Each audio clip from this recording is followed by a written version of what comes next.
Hello? Hello? Hello, Mega Man fans! So, it's time for New Moon 2023 Blood Moon 1. Also, Cycle 4. So, we had, I believe, 22 sign-ups this time, and a fair amount of matches played so far.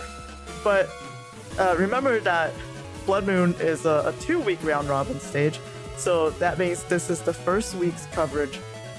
What that also means is that if you have matches from this week you still want to submit, or you play more matches next week, feel free to submit them and we will get them on stream next week.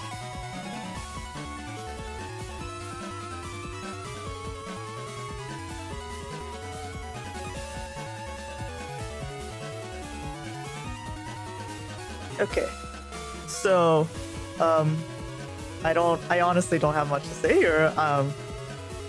This isn't my job. Look, player 0 is supposed to be here. He did this to me. We had an agreement.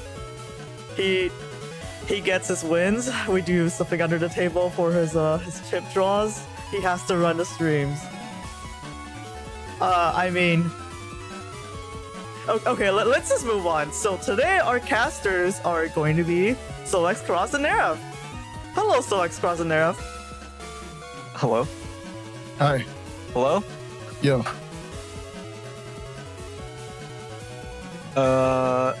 Alright. I'm kind of sad. We did a gag. We did a gag for everyone, but no one heard the gag. So, I don't know what you're talking about. Yeah, this is... Alright, let's move on to the matches. I'm fine. I'm here for it.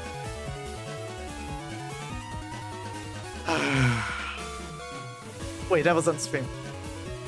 Okay, well, right. So, are we going straight into setups? Yeah, let's do it. All right, going into setups. We are in setups for ChinaTV versus Symes. Oh.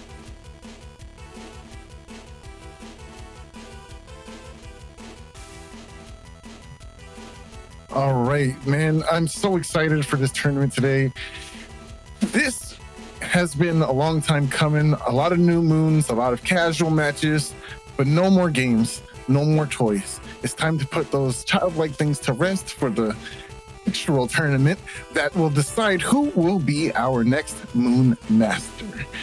Did you say no more toys and no more games? Yes. That sounds so unfun. That sounds so incredibly unfun. I think we should keep the a toys. No! Keep the toys. Keep No the games. Keep all the toys and games. Just be ready for blood to be splattered all over them because this is a blood moon. So true. So ChinaTV and Symes. ChinaTV on the left here. It is a Falzar versus Falzar matchup. This is like a chunk Falzar build. 2100 HP Falzar with charge max, speed max, and it is hub, so it's got the bugged buster setup. And it's primarily J-code here with a little bit of splash here and there. You've got the Neo variable all by its lonesome, no meteor knuckle to accompany it. You got that Z-code splash, U-code splash for the defensive and utility elements. And then E-code just for the Element Man SP. But other than that, it's all J-code. Yeah, it looks like a solid strategy here. I'm gonna go for some light Elect Pulse combos here, only having the 2 Elect Pulse 2s instead of 3, and a lot lesser amounts of Wind Rack in the forward, just having the 1. But that's still going to be a really solid strategy, and it's going to nail some solid damage if you get the PA out, Destroy Pulse, which is the combination of Elect Pulse 1, 2, and 3 in that order. It's going to give a lot of bugs to the opponent as well. Very powerful. Got to watch out for it. Yeah, that's for sure. The other thing about this folder right here is that it is running a ragged full cust, so that's just to maximize the chance of getting your hub batch early It lets you get into that next turn with Dust Dig. Outside of that, it's got triple invis and double anti-damage with 1 anti-navi in there, so pretty solid amount of defense. Not the absolute maximum, but a respectable level of defense right there.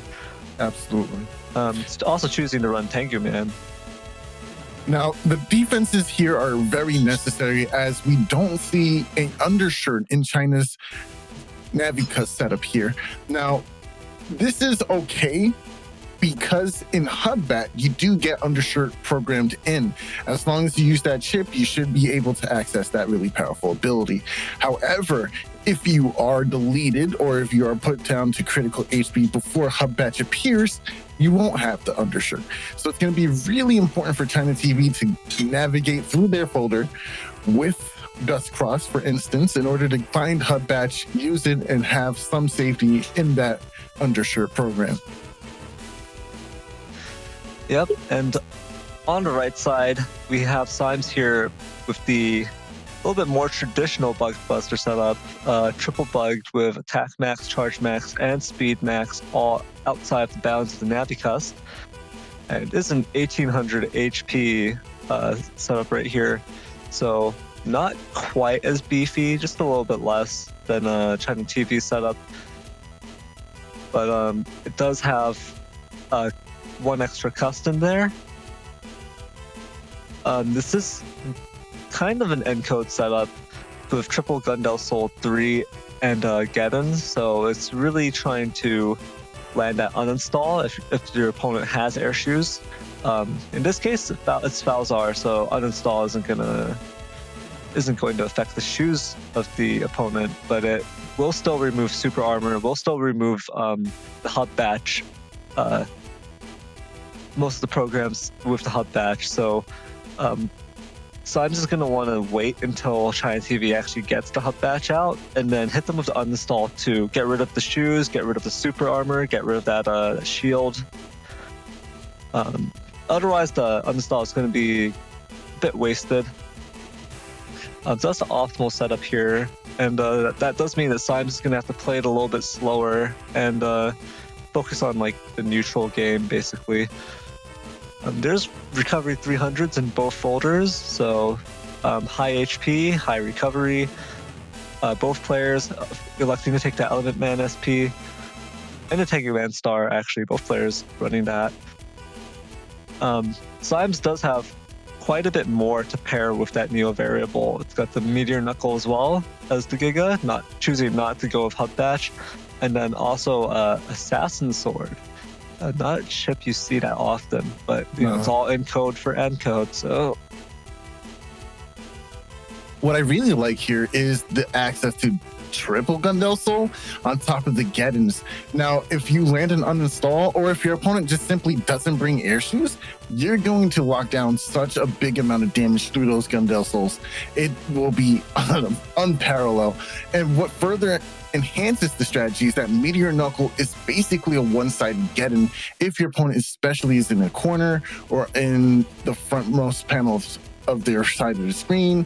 It's going to pretty much lock down their movement and allow you to get down those Gundel Souls anyway. So people who don't have air shoes, or even people who can't find a way to get them through HUD Batch, will have a tougher time against this folder in general.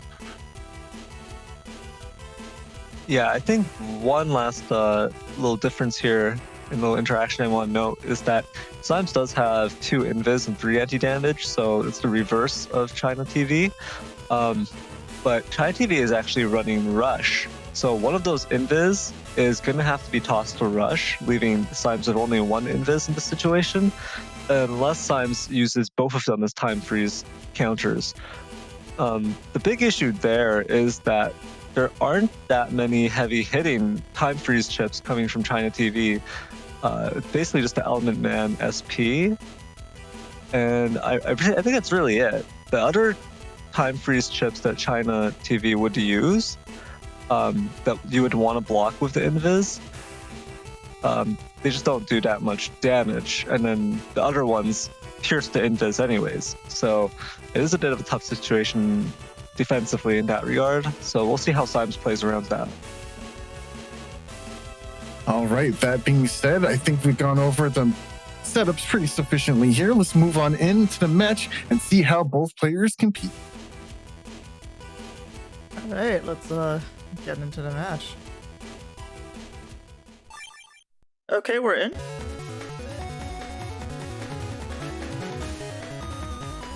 All right, ChinaTV is going to be playing from their perspective throughout this match. And already we can see that bug fix is in hand. Wow, what an excellent way to start this match off. Yeah, definitely could just like bug fix full cust right off the bat. Well, actually, there's not too much to worry about. It's just the machine gun 1 in terms of cursor that ChinaTV has to look out for. I guess just also the erase man, because ChinaTV isn't running beat. So a turn 1 erase man right in this position would just knock Dustcross off. So that's basically the only other cursor chip to look out for here. Yeah, for sure. And you want to stay clear of that because you kind of want that Dustcross to threaten Slashcross on the... Well, actually, Slashcross isn't in playing here. So I guess you really want to just use it for cycling, right? That's going to be the biggest value you get out of it. However, I am surprised that ChinaTV is not locking in Aqua Cross right now, simply because these ice panels are abusable. And since there's a fast barrier on ChinaTV on their side of the screen, right? They could go for an extra charge shot before your opponent can even respond to one. All right, fast gauge triggers immediately. Gonna go into the next hand here. Yeah, and there's a Justice 1 right here. Should be cycled away. To be honest, I thought this was actually kind of a decent field to just use it because Symes doesn't have float shoes or air shoes, so... Correct.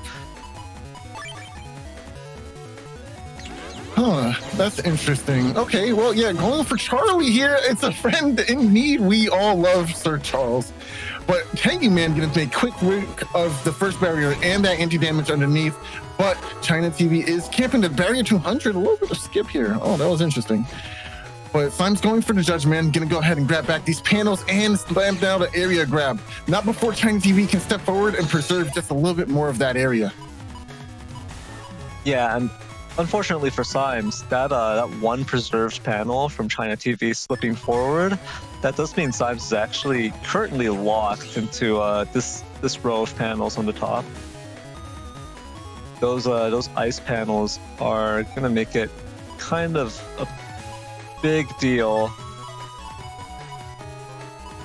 We'll see whether or not ChinaTV can take advantage of this in any way, but it looks like ChinaTV is just going for a defensive turn here. Oh, bad timing. Yeah, going for a barrier 200, you kind of got to suspect that your opponent is going to go for a Tangy Man. So, but having the light forward to stop this insanely powerful attack, that was going to be a 5-hitter. That was great defense for ChinaTV, but now got to deal with this. Unfortunately, Gundelso doing a significant amount of damage now. Go for the beast out. Kind of have to. Ooh. Yeah, there's the Dest Pulse.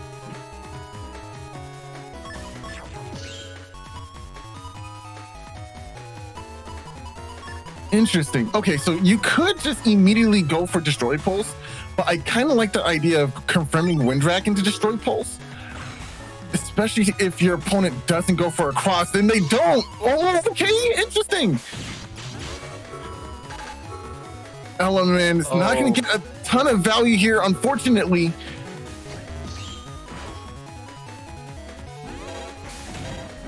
Oh, and gets stuffed out. Charge shot beats regular Windrak 3 frames. It doesn't outpace the charge shot. That was so funny. Yeah, just literally a frame faster, I think.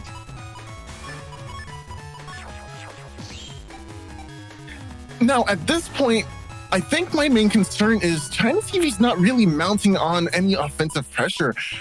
Okay, we do see the Neo variable in hand, but your opponent does have access to a...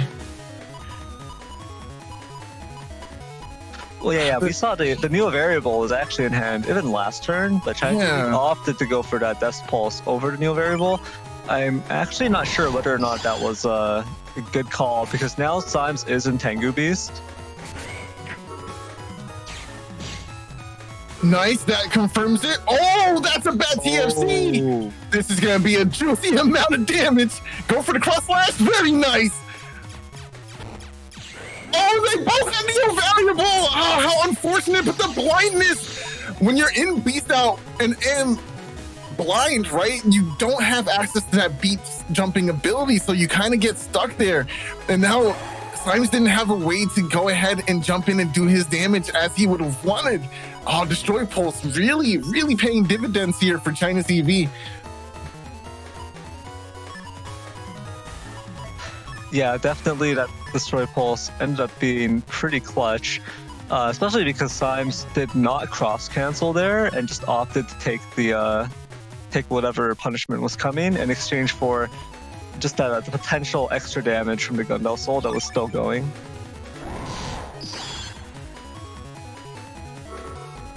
Erase Man will whiff here, trying to land it, hopefully.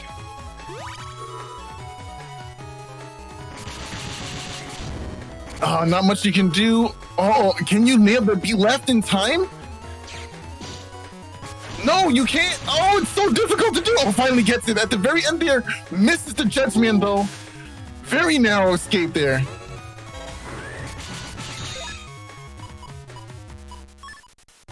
Wow, what a tough situation to be in for Symes. Gonna have to play out of his mind to come back in this game. Well, you do also remember that Assassin Sword was used already, so we don't even have that to help threaten this Tengu Cross right now. Oh, and that's a D-Cross. Oh, but the recover 300 is coming in, an extra 600 life just on time for Symes here.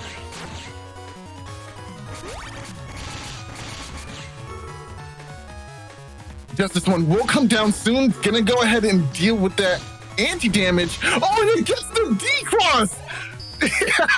Oh, nice! Symes ignores the feathers and just runs straight ahead. No access to Tengu either, which means if he moves back, he will eventually find himself in a trapped situation. How is Symes gonna play out of this? Alma Man is gonna confirm here. Not even chip charging. Oh, okay, there it is.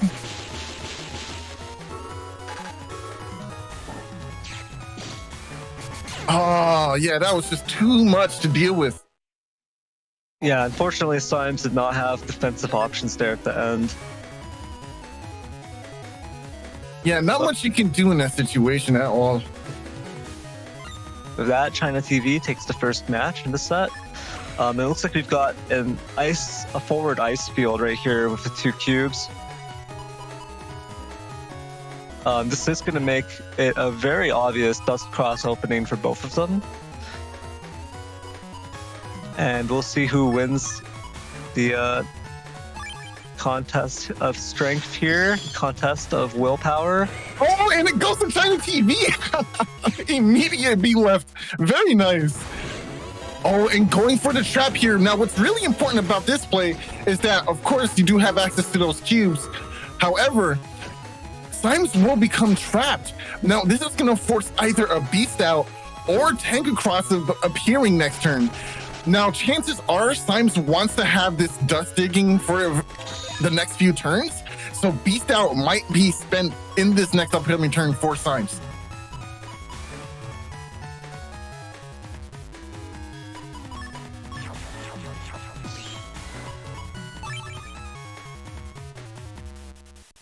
ChinaTV utilizing that full well, actually, no, not even utilizing the full custom quite yet. Can get another turn to dig right here. Oh, Symes opting. Actually.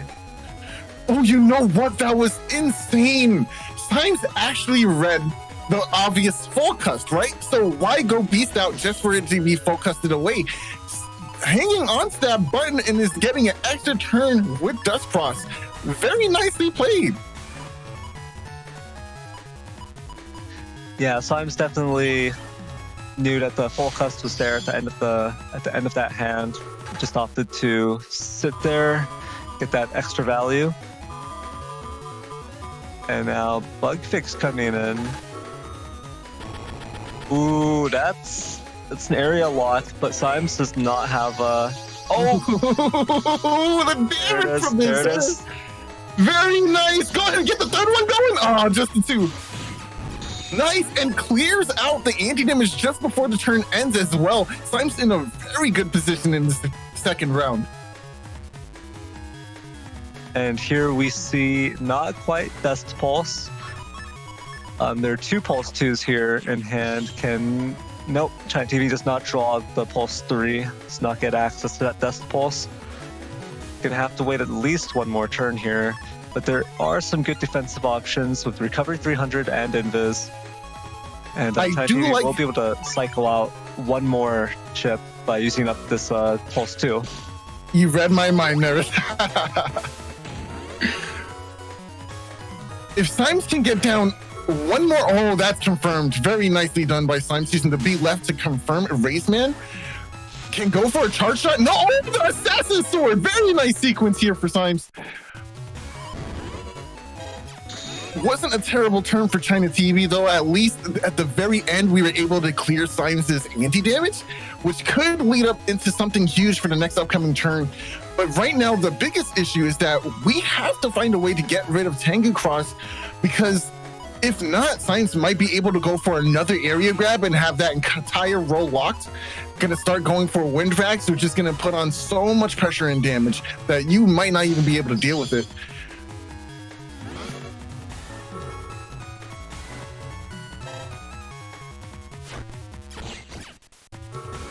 Okay, ChinaTV trying to force out a TFC there. Didn't happen though. Oh! Oh no! Oh, but it works out here. Meteor Knuckle sneaks in. That was 5 hits off of the Knuckles. And you know what would have been crazy? ChinaTV pulled Symes forward for the Neo variable. If he had gone for anything else or anything like spicy, that would have been so... I would have took that personally. I would have took that very personally. I'm not gonna lie to you. Imagine pulling your opponent forward and then they just double life sword you while you're in Tengu. Like you did this to yourself. Ooh, one of these columns of holy panels is going to be taken away. Erase Man will not be able to stun here because of status guard, thanks to Tomahawk Cross. But ChinaTV really wanted to rush to this Invis here for the rest of this turn, because he does not want to suffer a decross. Oh, just barely. Symes trying to step up and get a charge shot out before the end of the turn. But ChinaTV was able to play defensively so well, allowed himself to wind rack away the opponent right before the turn ended and eliminate that charge shot at the same time. Excellent play there. Yeah, I don't think ChinaTV was vulnerable to a charge shot there. I think Symes was just trying to end turn on the holy panels, but ended up getting knocked away right there. Oh, yeah, you know, that makes sense. That makes sense. Ooh. Oh, okay. You do get the recovery here, so that's still pretty good for some. Oh, no. Yeah, you got to throw that away. Oh, wow. Tossing top. That's rough. Oh, no, that's a big problem. Yeah. Now you don't have undershirt. Yes. No shirt, no service, my friend. Oh, no. Okay, we do see the Death Pulse. It's finally here. Will it be able to buy you enough time, though? Because this is going to be... All right, the Element Man Star is going to be able to take care of the Tomahawk Cross. The D-Cross potential won't be there anymore. No defense will take the D-Cross here, which is going to keep Tengu Cross in play, and Symes walking forward into the Destroy Pulse. ChinaTV does not have access to Tengu as well. We'll go ahead and make this match a little bit more playable now. Not a lot of movement options though, so it's going to be very scary how the rest of this plays out, but finds a grab banish. Oh, no way. Excuse me, grab revenge actually. Yeah, this grab revenge is going to be a good chunk of damage here.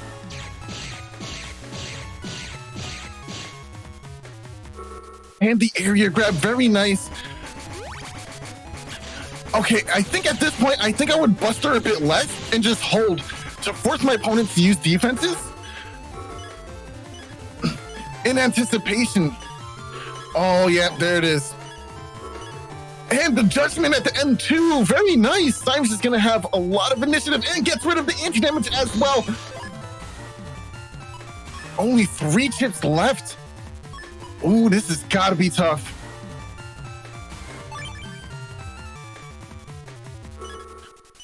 Oh no, that's not what you wanted to That's see not. because ChinaTV needed to squeeze out every last bit of damage here. An uninstall comes down to this is the last turn of Beast Out and Tengu. Without those now, Geddon will lock the opponent in place. Especially since Hubbat was unfortunately thrown away in the earlier round. So this is going to be a very tricky situation for ChinaTV to play out of. Yeah, ChinaTV is definitely looking to be in a really tight spot here because with no hub dash, there's no attack stats on this Buster. How are you going to trade into Symes here? Oh, and we're going to see some charge shots coming out here. Oh, wow. Oh, wow. Excellent defense here. Extending a little bit more into life. Goes for the charge shot. Nice. Going to get some decent damage there. A Neo variable in hand, too. You get the cross slash? Oh no, the big one from Drill actually stuffed out the Neo variable! And we're gonna see a game 3! Yo! That was great! Yeah, ground cross really showing its value there. And this is what we came to see, ladies and gentlemen. This is the Blood Moon looks like. Oh, I love it here, bro. So good. Yeah, tied up 1-1 now. Whoever takes this next match will take the set. ChinaTV looking to go into Dust again, get that Dust dig with the full cost value. There's also that Sanctuary turn 1, but honestly, it doesn't help too much against Symes' setup. So yeah, just gonna opt to leave it for maybe a utility later.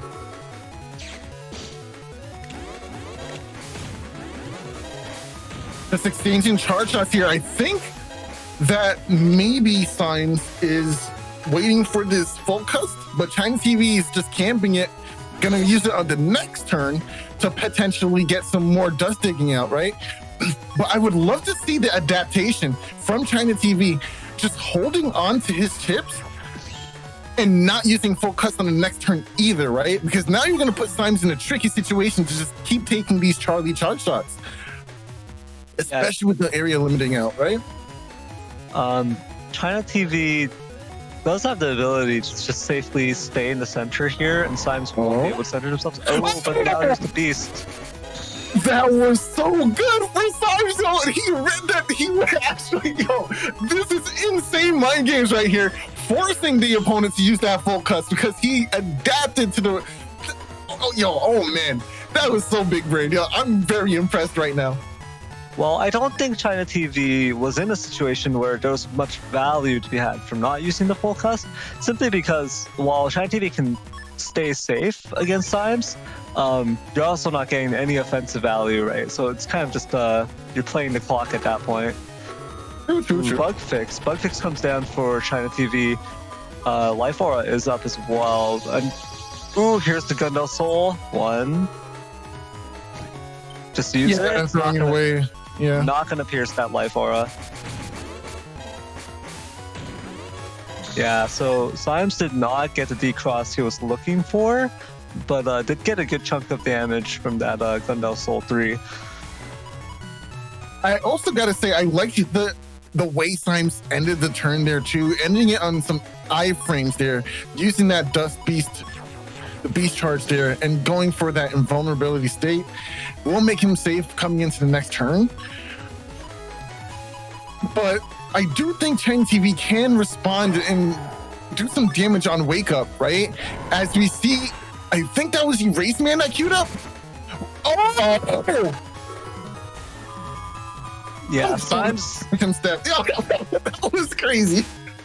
Symes knowing that that is not safe for him to just stand there in the middle. Ooh, and the Neo variable being used just to get rid of that anti-damage.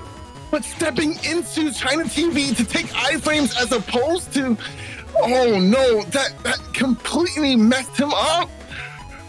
Now that Life Force is staying there, Windcrack didn't do anything now. Is this gonna force a change to Tango Cross for Symes in the next turn? I feel like it has to. It wouldn't be a big deal even if he did, simply because we've already seen the Neo variable come out. Mm-hmm. Yeah, Symes has nothing to fear here. It just goes into Tengu. And now ChinaTV is going to have to back up here, respect the Tengu rack. Anti-damage will be dealt with, unfortunately. Area grab comes down too. And you do have to keep in mind that Symes does have a stronger neutral game here, just with the bugged buster shots. Yes, the bug buster, usually it would cause your buster gun to click on pressing B, but it gives you a percentage chance to shoot a fully charged shot by just pressing your B button. That's how Buster Bug works. But however, if you use Bug Fix, it now not only has that chance to shoot the full damage charge shot, but it also deals your normal charge shot, your normal Buster Gun damage. So it always gives you value. Very strong strategy to have in most custs. Death Pulse going to get blocked here, or rather it's going to go into the Life Aura. Unless ChinaTV is waiting here. No way! Oh, no. It removes both. Yes! Oh, man, at the right time goes for it, and now the freeze is going to come into effect. Not a chance to throw out Destroy Pulse. Oh, no. Yo, let's go! ChinaTV still has a chance and might go for it here. But the way to do this would be to go into Tengu. Oh no, just gonna try to mash it? No? Just hope Symes greeds? I don't think Symes will greed for this. No, Symes will not greed. Charge shotting won't do anything here. I love that by Symes right now. He knows I have the full advantage. You gotta come to me. You gotta make something happen because I got this Buster Gun and it's gonna shoot out 50s and 5s every few seconds and you don't. So how are you gonna make that happen? Oh. Caught the boy mashing. He was moving back and steps into the Destroy Pulse. But pulls him into. Oh, does he know? He does. Yo, very nice. Can get a charge shot too, and some more Buster Guns. Oh, that's very nice turn for Symes and for ChinaTV there. But I gotta say, Symes is edging out on top towards the end of that last round. Yeah, Symes has a bit of an advantage here, but he's also got the blind status effect applied to him from the Death Pulse and the custom HP bug now. So Symes is going to have to watch out for both of those being a factor. Recover 300s come into play for both players here. Going to be a little more defensive, but once again, Symes coming out on top. He does have access to that bug buster. Wait a minute. Hey, wait a minute. How much damage does ChinaTV? Did we see Habat yet? I'm not sure if we saw Habat yet, but we did just see a Buster Jam proc trigger this anti-damage and a turn, and it gets the D-Cross. Oh, wow. Oh, no. And there's the uninstall finally from Symes' side here. Okay, ChinaTV opting to just camp these defenses in hand. It does look like ChinaTV did use a Habat earlier based on the Buster Jam procs coming out. Ooh, and now this is a Tomahawk block right here. Okay, at least we saved ourselves from the Knuckles, and that definitely would have been GG. Oh no! And there's more! No, you can't stop this, friend. I got the super armor and I got the gun on deck, but you do have that one space. One shot. Oh, he tried to read the forward movement. Oh, nice try from Symes. But 43 life on the table. No more recoveries in the folder for ChinaTV as well. So it's really all or nothing now. Got to go through 1,045 HP. Can you even do it?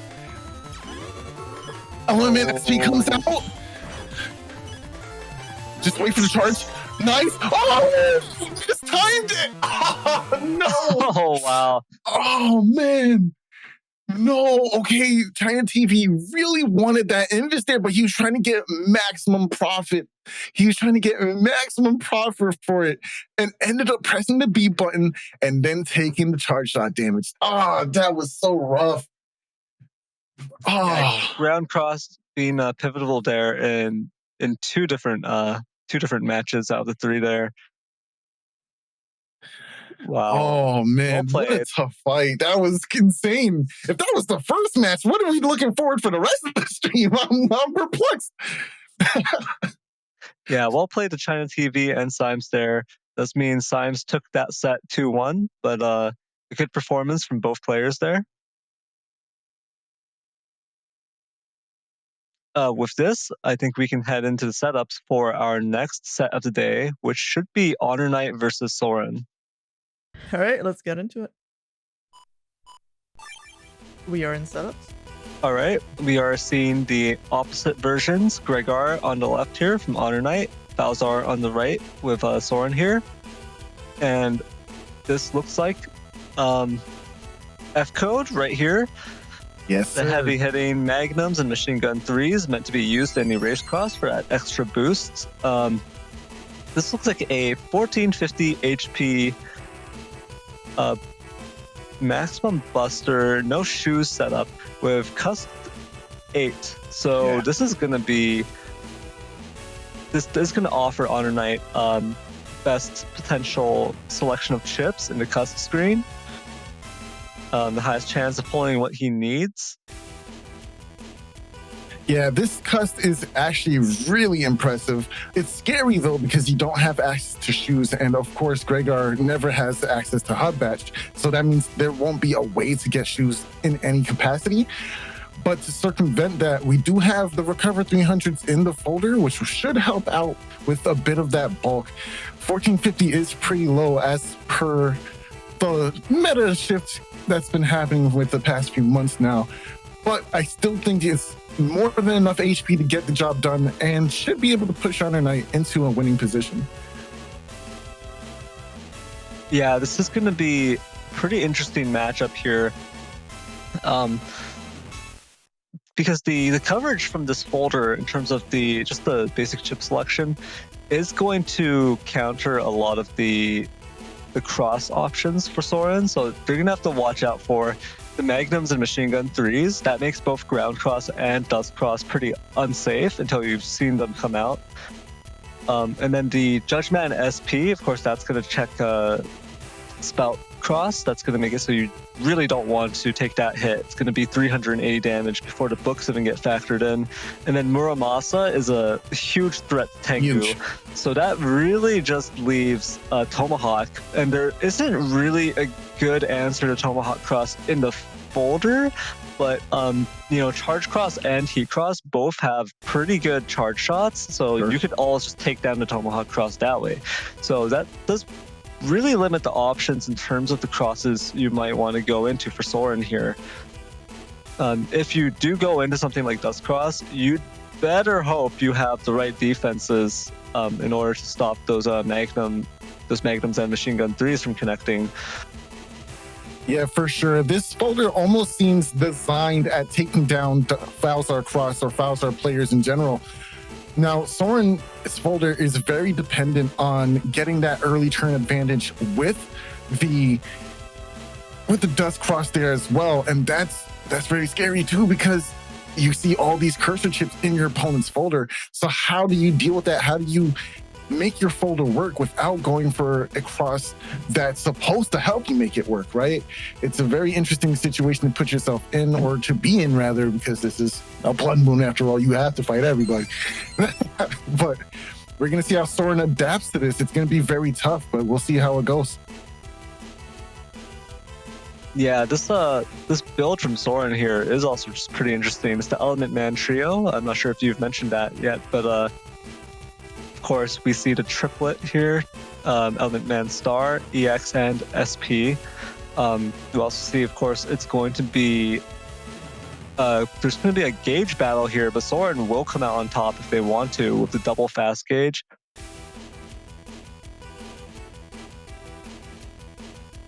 This is Yeah, so it's going to be the full cust that is going to buy Soren one free turn of the dust digging, assuming you can mash that out before HonorNite could potentially use a magnum or something and just hit you right off the bat. So there's always still that risk. With 3 magnums in the folder and cust 8, you've got to be dreading that turn 1, because that's just a gamble if you want to do your dust digging in the full cust.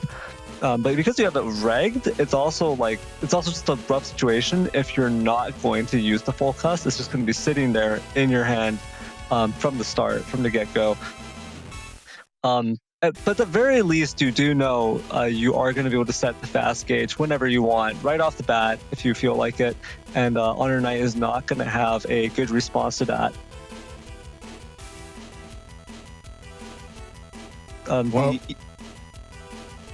Sorry, go ahead. No, it sounds like you have another point to add, actually.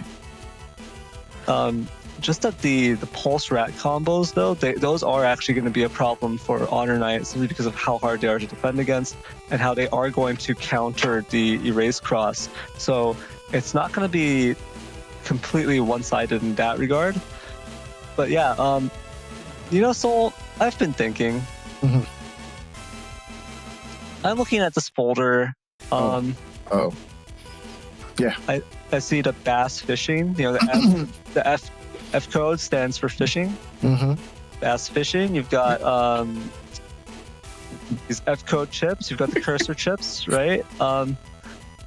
This is a low HP Grigar setup with no shoes. Mm-hmm. It reminds me of someone, but I can't put my finger on who it could be. Yeah, this is actually a folder that I lended to HonorNite for a while. HonorNite asked me, hey, let me use that F code you got. And I hit him with the sauce. So the cust was his idea, actually. I usually run this with a 1700 HP. Well, I usually mix up the cust to find what the best fit is. But I usually use a 1700 HP variant with cust 2 instead of cust 8. But I really like the adaptation to the cust that HonorNite made here, because it gives you the full cust 8 and it allows you to use that reg and tag system, which I really like. So HonorNite basically is my stand for this battle. He's fighting for me. Yep, it's just very interesting that this occurred. What happened? What happened here? What? Because. Well, I'm guessing you must be pretty happy with the base being represented, at least. Absolutely. No bias. No bias. All right, I think with that, we can jump right into the set.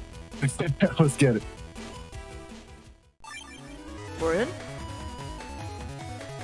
All right, this is a very interesting start to this match. We already see a cursor chip in hand, and chances are one of those star navis are Erase Man. So we're gonna need to see how Soren plays around Erase Man or a Mach-Gun 3 in the first turn. Now, what's interesting here is I don't usually tag any chips, but in this folder we have slow gauge tagged with area grab, one of the area grabs, to allow HonorNite the opportunity for one solid slashman or slash cross turn. Okay, it turns out that neither of them, it seems like that was Tengu Man. We go back one more time, HonorNite. I didn't see what that Navi was. Oh, he's so fast. Was it Element? Oh, it's Tengu. Okay. So we do have Judge into machine gun here. So if Soren doesn't have a TFC or a defense for the Judgment and it does hit, that is automatically going to be the removal of dust. But I do think we're going to see a turn 1 full cust either way. So we're going to, how HonorNite plays around the full cust is going to be interesting. I don't think there really is much he can do as a Gregar player. No cross on the first turn. That was a mind. That was definitely a mind jutsu, bro. No, that was purely fear right there. Soren maybe didn't have the defense to protect SoulXCross and was just not willing to take the potential magnum to the face. The hindsight to step back there too, and the hindsight to bring defenses just in case, gonna be able to avoid taking that home speed to the face. That was anti-sword right there. Yep. It got revealed by that the judge whip not triggering the defense. That does mean the only thing it could be in Soren's folder is the anti-sword. So now that HonorNite knows that, might be worth avoiding giving the anti-sword proc. Yeah, and we're going to see exactly what F code is designed to do, and that's trap removal. So we're going to see Machine Gun come out, take care of that trap, deal some damage, but not going into Erase Cross is interesting. Probably trying to preserve it for an Erase into Erase Beast turn. Ooh. Nice. Brings the defense, blocks the second Element Man. Gonna go ahead and keep Charge Cross in play just a little while longer.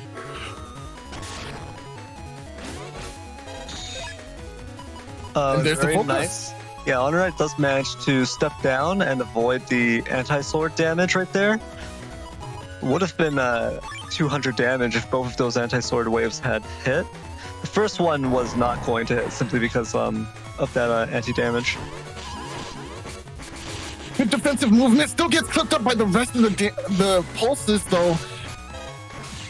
Nice, juicy 2x damage on a grass panel, and just one of the hits off of that Magnum. Now, here's the problem. Soren has not gone for Dust Cross yet, right? And we still don't know if Bug Fix was found. So this is a scary situation to be in. We did see a decent amount of cursor chips already from HonorNite, but there are still those 3 Magnums that are unaccounted for. So will this be the turn that we actually get to see Dust Cross come out for Soren? No, still not having it. Oh, that's gonna block the Elect Sword. Oh. Nice, goes through to confirm 2 hits there. Into Erase Man. Wow, Super Armor actually being the culprit here for once. Nice, and goes for the charge shot into a D-Cross. So much momentum from HonorNite here. Yeah, the Windrack did take care of HonorNite's life aura, but neither of the Elect Swords managed to actually connect and do anything this turn. One of them blocked by the life aura, the other one just missing here. Soren did end the turn on a trap, so bringing a Magnum to deal with that trap here is going to be the excellent way to beat out that trap, obviously. But I do like the idea of going for defenses here first and just kind of relying on these charge shots a little bit.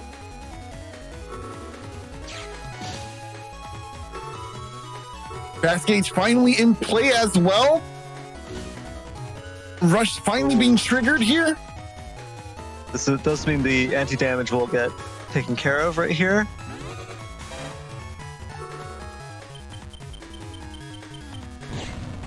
Okay, tries to preserve as many of those grass panels as possible as well. But what's interesting here is if Soren steps back, that will actually end up trapping him because there is a lack of hub and shoes in this folder, which means we might see Tengu Cross come out.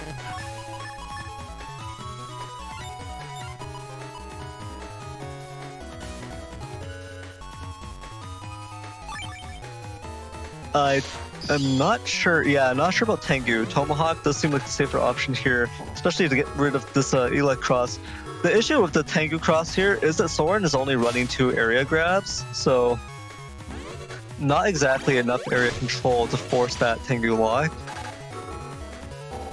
Oh, wow, the Judgment SP getting blocked by Life Aura here, but there is the Windrack immediately regains the area, sends Soren all the way to the back. Soren does have access to Buster Bug here, so it's going to be piling a lot of damage despite the disadvantage on area. Oh, that's not a range you want to be at. If you are under 420 HP, base is a guaranteed deletion here. So if there's no defense in hand for Soren, we can see the end of this round right now.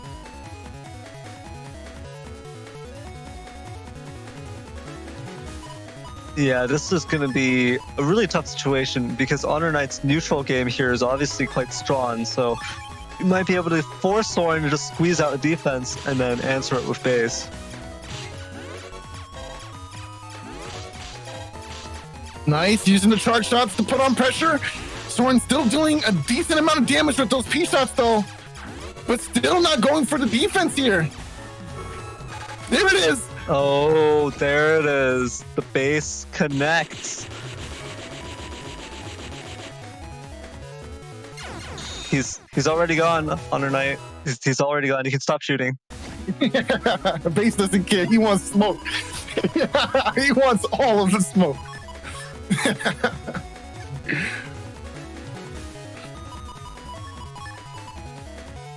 And here come the Magnums turn 1. At least one of them should be used here to get rid of the Holy Panel, but it looks like HonorNite might opt for both of them with no cross, actually, so... Oh, yeah, this is such a rough situation for Soren, just because of the warp step. Yo, HonorNite's reads were crazy just now. He was 3 for 4 in that round on charge shots.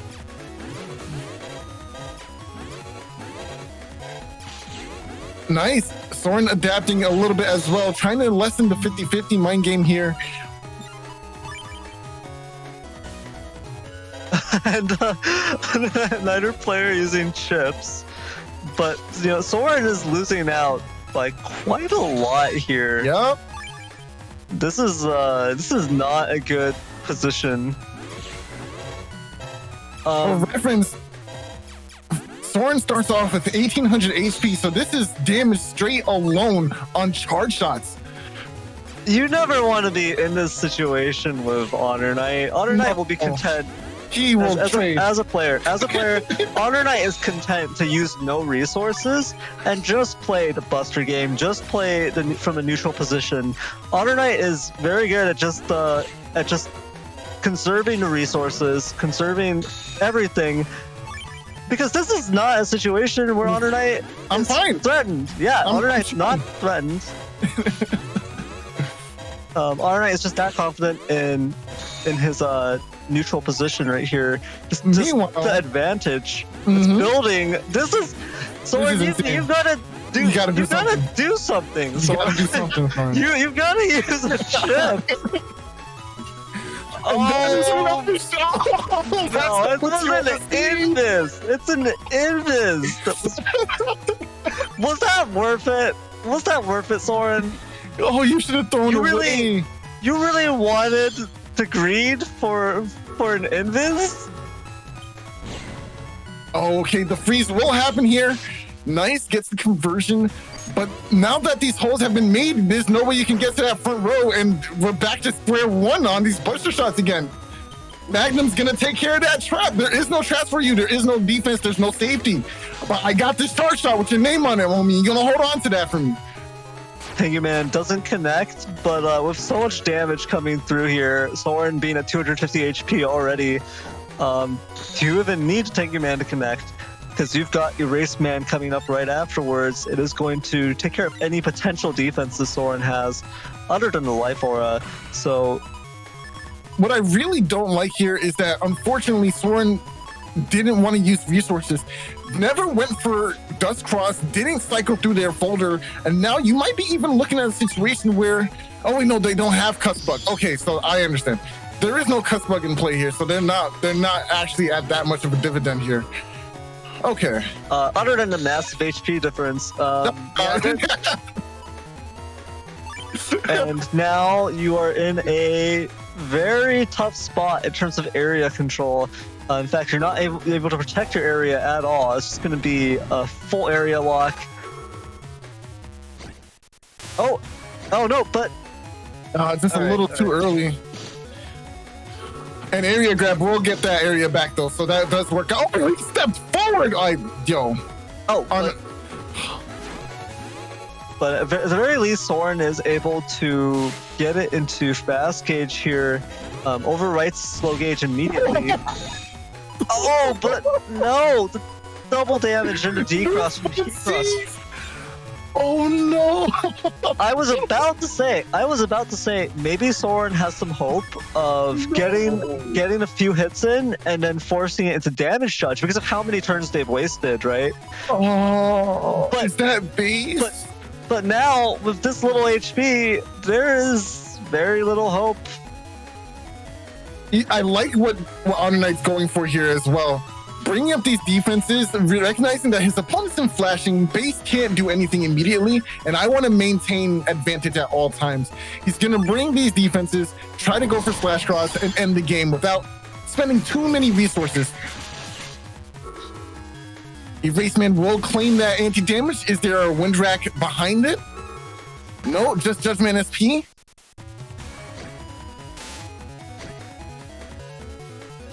Oh, nice. Okay, so that removed.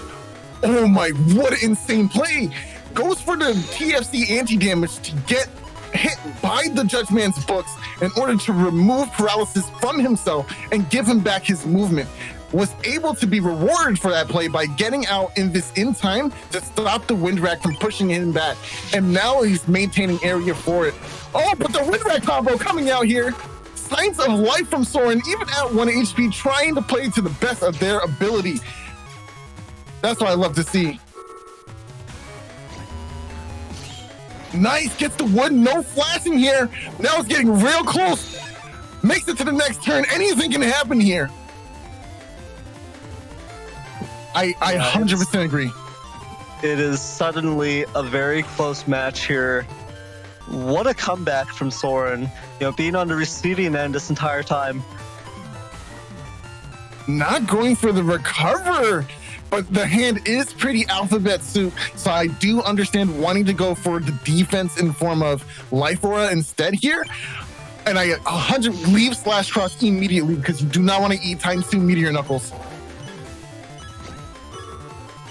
Element will go ahead and deal with the aura.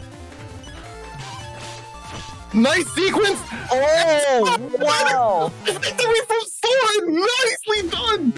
Wow, and you thought it was over. Always bring your shirt. Always bring your shirt. 1 HP is life. That was illegal. Soren lost so much value off of holding that hand in the beginning, actually losing like I wasn't even counting the HP. The number of charge shots Soren took at the beginning, hundreds of HP down the drain, and then just coming back at the end. This is why we play this game. This game is 1 HP and oh, someone said it in chat, literally as I was about to say it. That's 1-4. But hey, we take that. Oh my gosh, that was insane play. Oh, this is not a great situation for Soren, though. Losing Dust Cross right off the bat to Eraseman, of all things. But, Soren, after that last experience, knows no fear. Well, now that Dust is gone, you do not have the ability to cycle through your folder, and this is what the main objective of F-code folders are meant to do. It's to deal with Dust, right? But now we can focus on using these machine guns for tons of damage and also for anti-damage or trap removal as well. So you still get the value out of the cursors despite the fact that you no longer have Dust or your opponent no longer has Dust.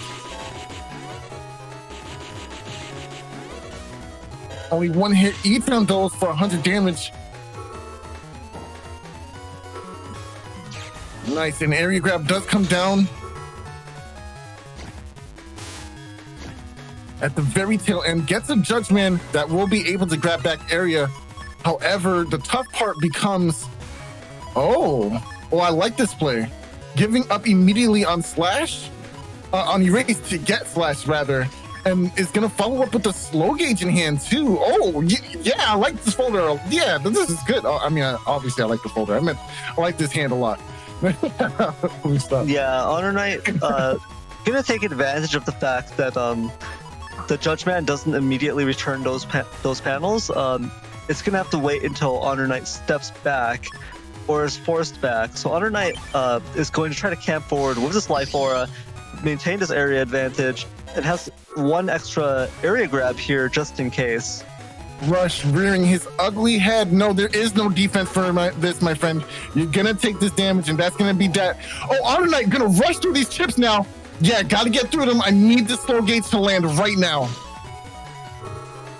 Yeah, we're stuck in this turn, baby.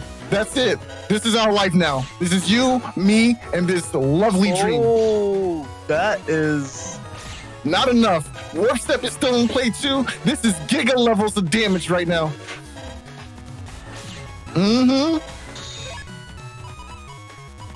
Yeah, but now HonorNite is going to have to bring this defense because the threat of a Meteor Knuckle coming down right here is just too much to bear. That would be a big reversal. So, going to have to respect it, going to have to camp on his defense. But this doesn't leave Soren with too many counterplay options because, of course, there's still this Machine Gun 3. Which well, I think will happen. Oh, okay. Gonna go for Elect Pulse combos instead. Judgment will deal with that pesky anti-damage and allow Soren to set up some damage of his own. Oh no, but another anti-damage will prevent the Elect Pulse.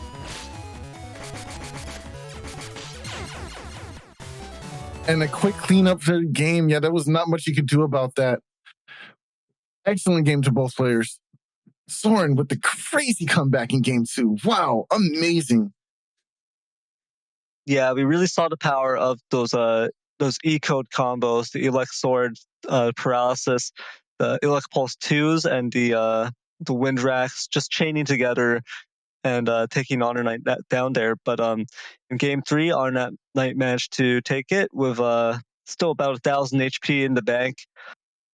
Just a solid advantage off of the very clean usage of that one slow gauge in the folder and that slash cross. So very well played to both HonorNite and Soren.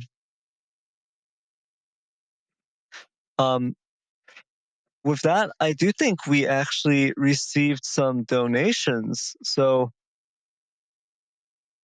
we've received one donation from Soup of the Day. This says corn chowder. It was a $3 donation. Thank you very much, Soup of the Day. We also received a $15 donation from the very mysterious R. Just the letter R, capital R. And it says sus moon when. Every moon's a sus moon. Let's get real here. It's all a sus. Well, no, see, with that donation, I was thinking, what if we make the crewmate format an actual new moon format, where you have to have the sus navi customizer and you have to have your folder spell out. Oh, okay. I guess we have a new format coming in. Yeah, but then I was thinking, what if we go a step further and we make it a patch? So all the Mega Mans are replaced with crewmates. Personally, I really want to see a crewmate with erased crosshair. Oh my gosh! I actually want that really badly now. I want that too.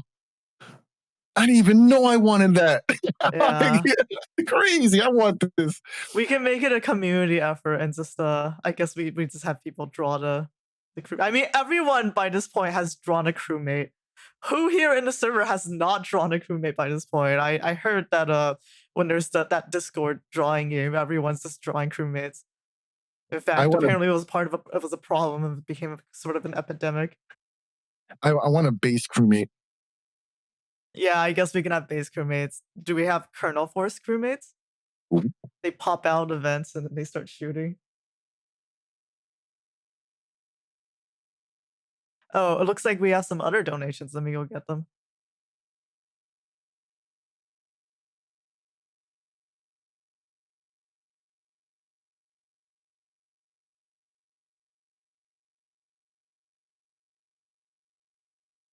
They have been got.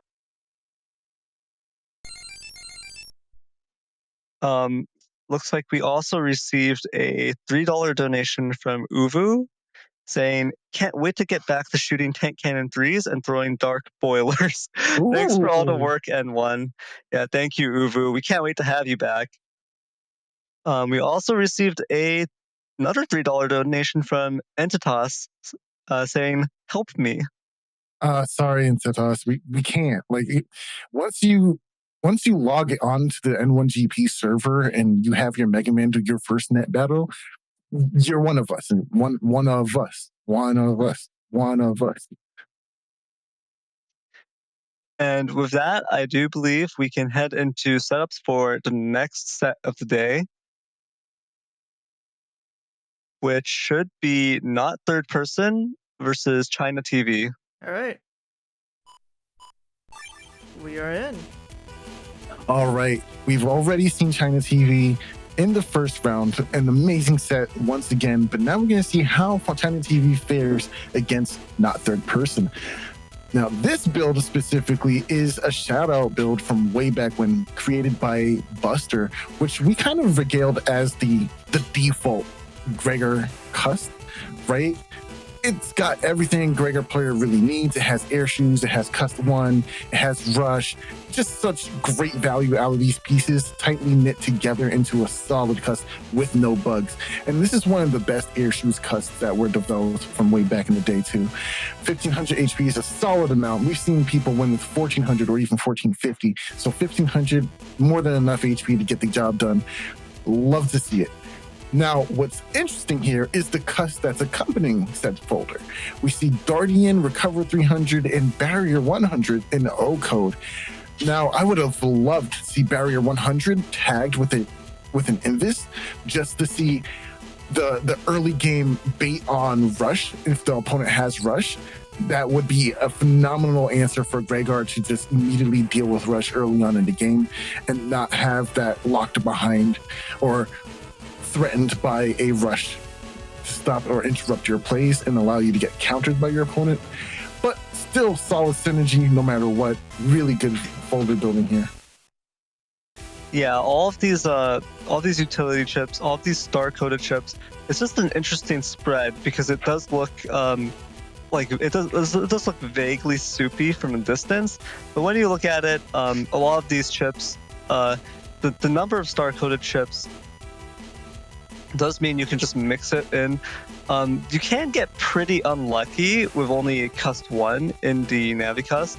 So you could get stuck in a situation where you've got like one of each code, and it's just it just is pretty painful to play your hand. But at the same time, the odds of that happening fairly low, especially with the way Gregor folder building tends to go. So we'll see how this matches up against ChinaTV's Best Pulse setup on the right. Of course, there is no Meteor Knuckle, so that is actually a little bit of a vulnerability here for ChinaTV when going up against Gregor builds. Is the fact that you've got Hub Batch instead of Meteor Knuckle. You're banking on that Hub Batch giving you attack max. You have a bit... once you get the Hub Batch out, of course, you've got that attack max with the Bugged Buster. You're gonna have good DPS either way.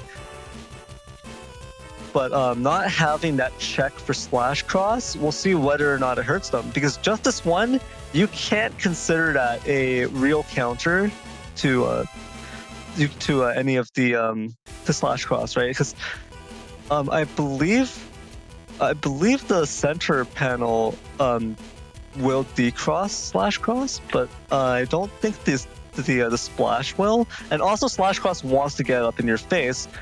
Justice 1 has a set position. It's always going to hit the center of your opponent's panels, the center of your opponent's side of the field, I should say. So we'll see what happens here. It is a lot of HP to burn through, but Gregor, we have seen that Gregor is fully capable. The crosses are fully capable of putting out insane damage, and just using that high DPS charge shot, just burning through any HP pool. It's not safe. If you've gotten area locked by Gregor, you can kiss like 1,000 HP goodbye within moments. Literally. Oh man, I think that's everything we needed to discuss for this matchup. But before we start the match, we do have one more donation from Starlight with a $10 donation saying, "Thanks for all of the great content. Here's to lots more wonderful battles." And we couldn't agree more. Thank you so much. Yeah, thank you, Starlight, for that. Wait, no, it's a subscription. Wow, oh wow, thank you so much, Starlight. Really appreciate it. Yep, $10 every month. Thank you so much. We really appreciate it. And with that, any more donations to be read out? sound, please. All right. Let's get into the set. Oh, okay, all right. Okay, we're in. All right, looks like we have ourselves a double VOD. As I always say, if it's a little too much looking at both screens, just focus on one of them and it should do you fine. This is for rewatchability when we upload to YouTube, and you can dissect how players are bringing their setups into the most profitable positions for them to outcome or overcome their opponent. Now, that being said, we do have not third person's point of view on the left, starting off with a wind rack and going into erase cross to hopefully combat this dust cross that was almost signaled by these rock cubes on the table. Oh, excuse me, ice cubes on the table.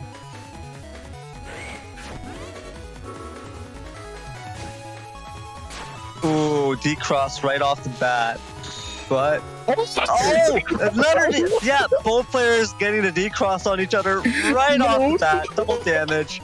That full cast, unfortunately for ChinaTV, not gonna have value from that. Not gonna even get one turn to dust dig. But there is bug fix. There is bug fix here already, so not gonna have to contend with the cust bug. Just get that out of the way. Drawing your bug fix before you even needed to dig for it. And your program advance. How nice. How profitable for you. Very convenient. Very nice, ChinaTV. Ooh, but not third person. Does have an area grab and his guardian here. Very funny. Oh! The blindness. No. Oh, no. Oh, yo, what a turn! Not third person going off. Are we going to confirm charge shot? Yes, we are. Very excellent play there. And of course, going to immediately pop off all of these broken panels just to make sure, in case a uninstall or something crazy ever happened, they will be safe. Thankfully, there is no uninstall in ChinaTV's folder, but it's good to build habits for when that moment arises. Yeah, just getting rid of those cracked panels. It does create a bit of a situation where, you know, you're not able to use any Navi chips on them. Well, not any, but a certain range of Navi chips not going to be able to be used on them. Ooh, LMSP, not TFCing. Okay, you know what? I kind of like this. Waiting for the decross here to get value. Ooh, yeah, those were some nasty Tengu racks there, getting two in a row to connect. So ChinaTV getting that value there, protecting this forward area a little bit, but now an area grab does come down. Man, not third person, unfortunately struggling to land that slash cross, yet the Tengu charge shot is very strong and can stuff out most charge shots. So you have to be really on point with your footsies game if you want to get rid of that cross with a slash charge shot. Ravens coming down as well as in hand a Sanctuary, which is going to have all damage that ChinaTV would or would not receive, potentially. You never know.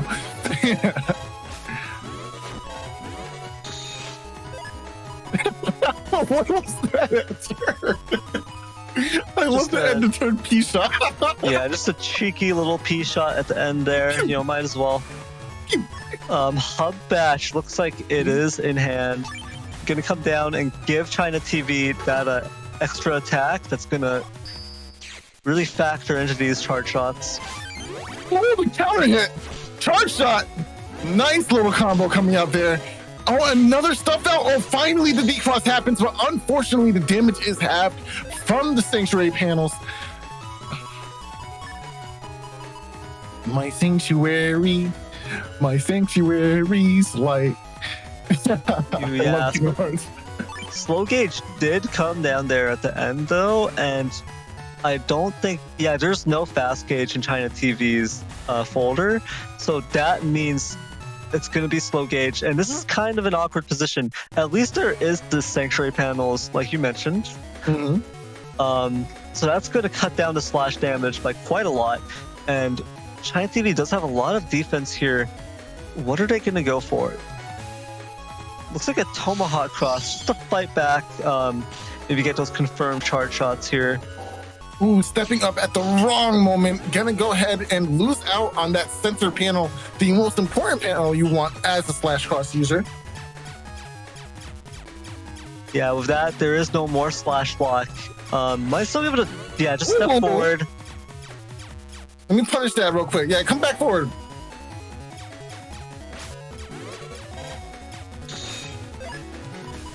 Ooh, taking 2 of those charge shots. That barrier 200 starting to look a little bit flimsy. Not too I think much that's 80 HP damage. on it. It's 80 damage. It's 160 for a charge shot, right? Is it 160? I'm pretty sure it's 160. Someone confirm in comments for me. Ooh. But moving on ahead, dodging. Oh, stop coming forward. Like, what are you doing? Hey, you grab roll lockdown. Both players have access to this life aura, though. Not just popping it immediately, a little bit hesitant, not trying to lose out on having their life aura or risk it being blown away by a wind rack. But now that they both know they can't get rid of it, we will see an answer for it. And Oh. is going to have Colonel Force on the same turn. No, both players gonna start off with that wind rack right off the bat. So we're gonna see both players just wind racking each other's life auras off at the start of this turn. Oh, how interesting. Valuing getting rid of Tomahawk before going for your Colonel Force turn. I actually like this play a lot because unfortunately, Tomahawk would prevent all the paralysis from that Okay, element this locked down.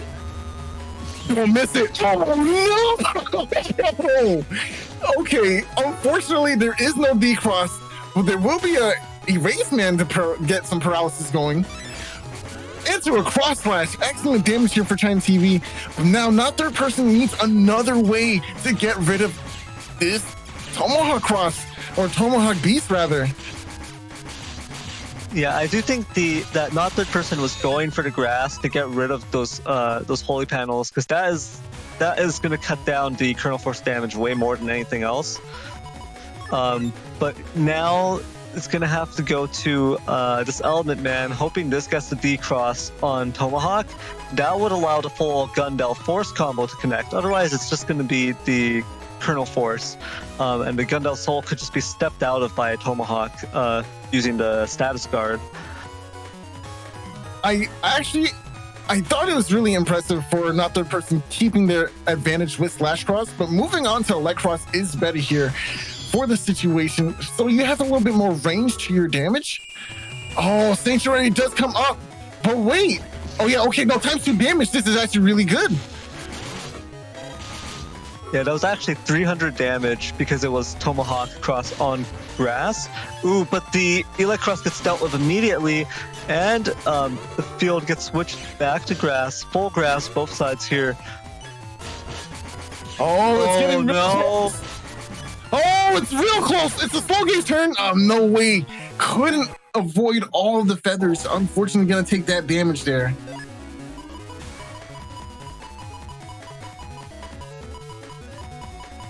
Yeah, unfortunately, there the correct play there is for not third person to just step back and forth and try to step forward into the beast charge, so that you take collision damage from your opponent, and then you're just gonna take 10 damage in exchange for that flashing, and you're not gonna be vulnerable to those beast charges. But unfortunately, not third person did not react in time to the Falzar beast charges, and so enough damage connected that ChinaTV did manage to take that first game. Right here, looks like not third person going into erase versus ChinaTV's dust right here. Rush immediately dealt with thanks to that beautiful fast barrier. One of the best uses of fast barrier, in my opinion, just baiting out Rush without having to go into Tomahawk cross. But Tengu Man in hand again, just waiting, pushing their opponent out of that corner. But okay, I like this. Oh, walking twice into it. Oh, wow. Still gets the D-cross though. Dang, taking double hits from the erase beam, man. That's gotta hurt. Yeah, this is already looking like a bit of a rough spot for not third person, because you really wanted like a erase beast to come out in order to deal with the dust cross that your opponent's packing, but instead gonna be forced to just go into charge, get some extra value here from the charge cross cust effect, getting a +1 ramping cust per turn. It's gonna increase your chip selection here, give you some more options. You know, I actually really do like having access to this Ooh. Guardian in hand. It can potentially punish your opponent for using Destroy Pulse, but yeah, it's kind of rough. Not going for it immediately. Oh, Can he match it out? He gets it in time, but can he get there? Does he get there? Oh no, he doesn't. He doesn't. Oh. All right, we hide. We hide. That's what we do. We hide and we punish you. Yeah. Oh! Why did I forget that dust can be left? ChinaTV almost forgot too. Wait a minute. Hold on. That was extremely cheeky there. So I think the correct play would have been to just line up with ChinaTV and then drop the Guardian directly in front of them so that that one feather being shot out is going to trigger it. But instead, Northern person actually kind of baited ChinaTV into doing the dust suck up, and then lined up, got the charge tackle into him, so still salvaged the situation, and now it's just going to dodge the Guardian. It's just going to fly down the middle here. Ooh, but the Pulse Wind Rack combo getting a bit of damage here. Ooh, going for these charge shots, they definitely add up. Lots of damage value coming out from these crosses from Greygar's side. Oh, and we see the lack of bug fix here. Now taking away at the cut size here. Oh, this is kind of tough. Yeah, at the very least, ChinaTV does have a bunch of same code chips ready to go after this hand.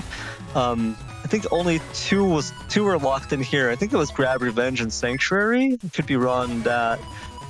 But I think at least the Grab Revenge was taken by ChinaTV here, so gonna get a good area reversal situation. If not, third person doesn't tap that area grab. Oh, he does. Oh, can you move forward in time?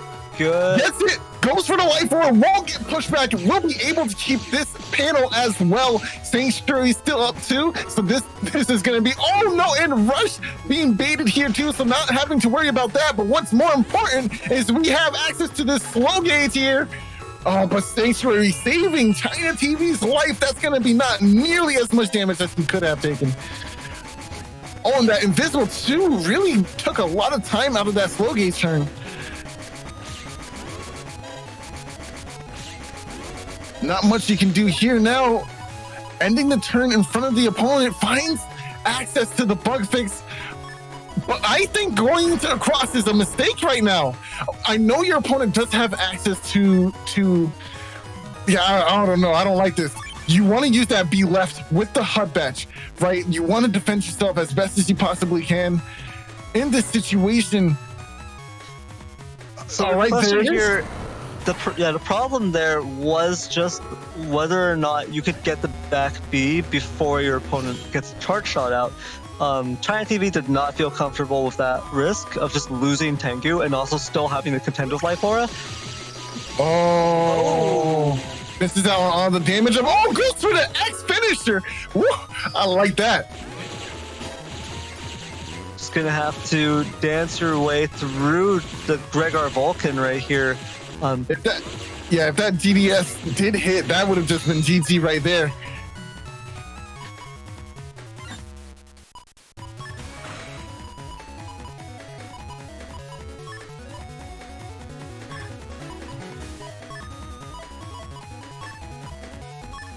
Yeah, now here comes the Tengu Cross deal with this Life Aura. Finally gonna be able to get through this defense. And, ooh, this is going to at least make it so it's not a 100% confirm. In fact, you're going to be able to deny your opponent entirely. Oh no, the piano preserved. Interesting. Oh, step down, step down. Oh, just barely. Oh, and gets a D-cross though. Very nice. go for the charge shot? No, goes for buster value instead.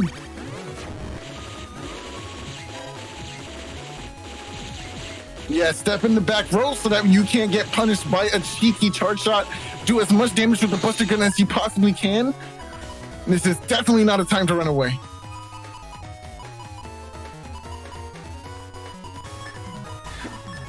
Going for Tomahawk here, very interesting.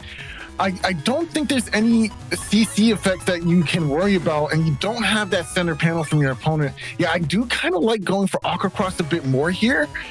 You can get the really quick charge shots in, mount up a little bit of that DPS in that way, and protect yourself with these defenses. I actually kind of think this is a good call. But opting to go back to Tomahawk, I don't know about this one. We'll see how it plays out. Invis will not be the answer here. The Invis gonna get canceled out by that revenge. Gotta be chip charging now. Oh, whiffs! Barrier 200 comes out too. This was actually not a terrible turn for you then. I would camp that green panel, those green panels as much as I possibly can. Oh no, that's bad. That's very bad. Oh, the damage from this buster is just too much. Yeah, unfortunately, popping that anti-damage actually gave not third person just enough damage. So ChinaTV triggered the anti-damage with the Buster Jam procs, which actually helped break through the remainder of the Barrier 200. That gave not third person just enough damage to close it out that turn. And here we go into a game 3 situation. I don't know how this one's going to turn out. It's really tense. But having access to a turn 1 life aura and a resource to get rid of your opponent's rush with a wind rack, it's not a bad way to go. But you do know that dust is coming out frame 1. There goes rush. Wait for the B left, or you can mash out on the B left of your opponent. Nice. Rush is gonna trigger now. Wait, that means we can actually get a charge shot in before they can respond. Okay, this is tricky. Honestly, you know what? I don't think I would have wanted to pop full cuts there. What I would have tried to do is snipe out that barrier with my ice cube that I sucked up, right? Now, your opponent's trying to line up charge shots. Use that to your advantage. I don't mind trading 130 HP to guarantee life or removal. But, I don't know. That's a tough call. What do you think, Neryth? Personally, yeah, I think being able to remove that life aura with the ice cube being shot out, definitely worth the HP trade here. I mean, ChinaTV does have a 2100 HP start, so just taking a minus 130 on that for the life aura removal, because then that would mean that this would have been a guaranteed Tengu Man connect that would actually do a decross. Instead, with this Tengu Man, what you might see is only one hit lands to get rid of the life aura. That's gonna leave Erase Beast still up here. Oh, but we do find the hub bats this early on. Very nice, very nice. But now we're gonna see ChinaTV kind of play around Tengu and camp the topmost row. Yeah, not third person is just going to be standing on top here. He wants to land only one of those shots. Tengu does finally come out. Will only get the one hit though, which means Erase is still on the table for the next turn.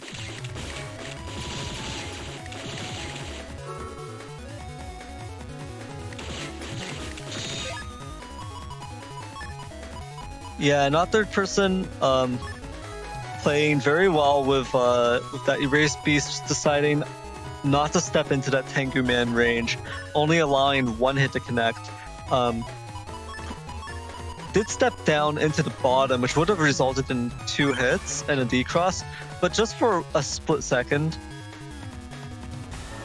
And now we'll see ChinaTV's answer to this. Looks like it's gonna be Grab revenge into I think that was a Sanctuary?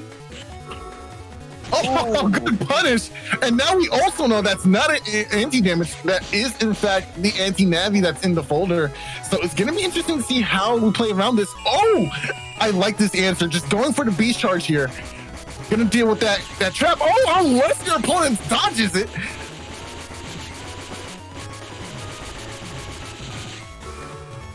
Erasing coming out. Gonna get some paralysis going. A few feathers.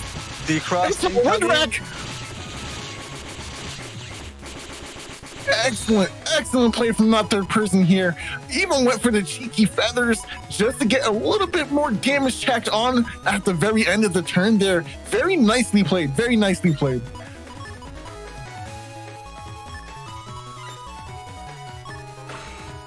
So gonna try to use Elect Beast in order to break some of these holy panels here. Pretty obvious play here, but unfortunately, it's going to take both of these being charged up to break all the holy panels generated by the sanctuary here. But actually, I don't think it's possible to do this because, oh yeah, so this is actually safe. The side, yeah, because these ice panels are going to be a big hindrance to breaking the remaining. Oh no, you can just stand all the way at the back. But this makes it much easier to avoid. Oh no! That was so much damage to double hit. That was basically 3 hits. Wow, excellent beast charge here. You're gonna get a huge amount of value. Now, how does not third person deal with this situation? I kind of agree here. Going for Sanctuary and taking half damage for the next few turns is going to be pretty decent. But, man, it's still rough here. So low on HP. Windvac will deal with the barrier, though. Go ahead and throw down an area grab. Nice. Judgment, just the right answer for the job. Gonna go ahead and deal with that anti-damage as well and get back all that nice area. Ooh.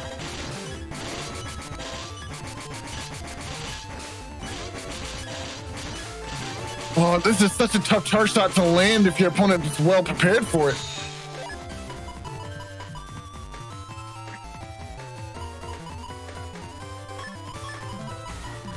Nah, this is a very tough situation. 145 HP. What do you prioritize? This recovery 300 is going to kick in here. I think the big play here from not third person is going to have to end up being actually a beast over Kernel Force. But we would have to see if that actually plays out here. Not third person has to stay alive, use that recovery 300, go through these defenses, and then just do a Hail Mary play with that beast over Kernel Force. ChinaTV here, packing good amount of defense as well. Oh, risky plays here. That's going to give enough time to run out the clock. Oh, wait, no, the anti-damage is there as well. What's in hand here? It's Element Man SP. Nice, gets the D-Cross here. Get rid of Alt Soul. Okay, you kind of want to go for Element Man SP with the wood here, right? Unfortunately, that's not going to work out the way he wanted it to. Okay, you know what? Breaking the back panels is not bad because we do stop a whole row worth of Kernel Force soldiers. Now that's going to lessen the advantage that you have here. But we do have Gundel Force, right? Oh, this is tough. Beast over Gundel Force is coming in, and this might spell the end for ChinaTV here. I don't know. This is tough. I didn't see the defense locked in here. Ooh. Just pop it off. Don't wait. No. Nice. Oh, Lines it up. Oh no, this is double damage. This is the end. It's not over yet. Slow gauge turn. You have to dodge all these. No, it's over. Yeah, the paralysis from Judge Man, only 42 HP left, taking double damage and a D-Cross there from Spout Cross. That was just enough. The Gregor Vulcan finishes that match off. That's just wow. Yeah, not third person with the Even with the Element Man Elec right there breaking the back column of panels, even with that drastically reducing the Beast over Kernel Force damage, just that Judge Man ended up making a difference. The Judge Man connecting, getting the double damage and decross meant that ChinaTV was not able to squeeze through into the next round, where it would have been just almost guaranteed that not third person would go down to the HP drain. Man, how unfortunate. ChinaTV just making the one misplay, going for Aqua Cross. It doesn't even feel like a misplay, right? Because you don't know that Judge Man is coming in the wings, right? But you wanted to mount on that damage with that charge shot, which was the right call, with the limited knowledge that you have. Oh, man, that was tough. That was really tough. Excellent play from both players. That was a good match. Yeah, and with that, I believe we can head into setups for our next set of the day, which should be Soup versus Neryth.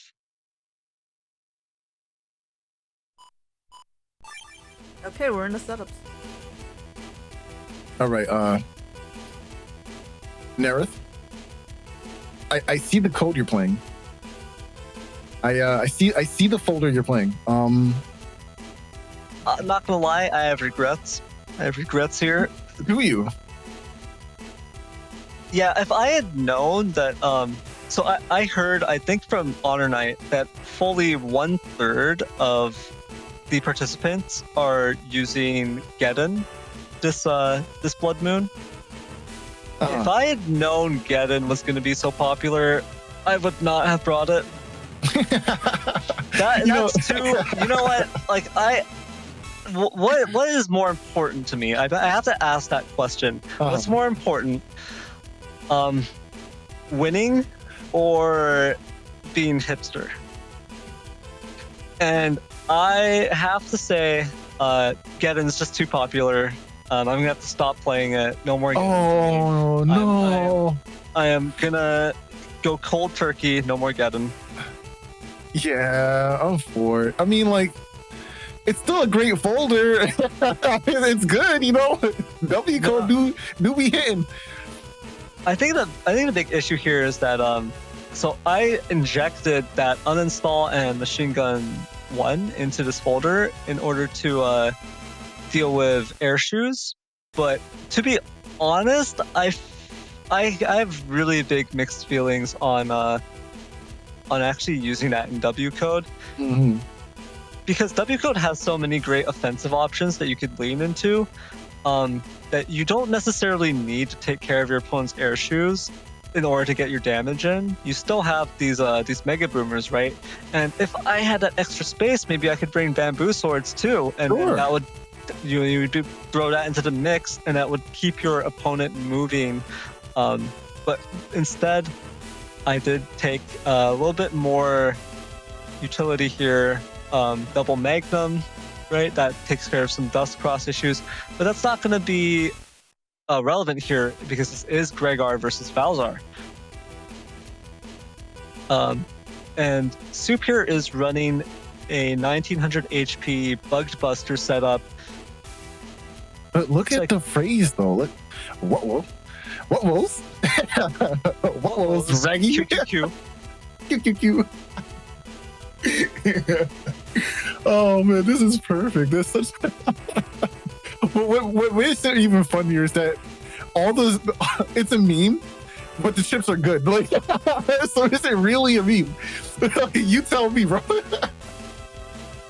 Oh man, such a solid folder in W code. I almost wish that W code had access to an uncode mega chip. Like, that would be just enough to push that folder over the edge. If only there was a solid W coded battle chip that you can play in this folder to just, make it just have that extra oomph.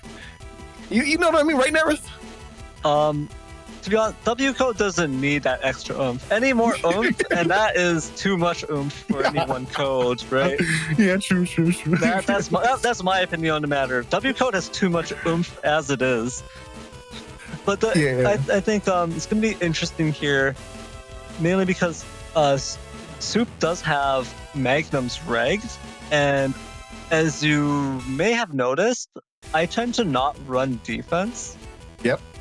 And that means I don't have a way of protecting Dustcross turn 1. So there's no way for me to like sort through the folder, clean up my hand a bit, and get a good hand going.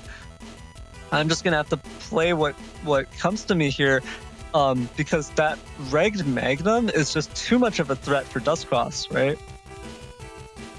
Yeah, it's gonna be definitely overwhelming, but it's not like you need dust either, right? Because your folder is pretty much geared to go. You are rocking that infamous salad cust.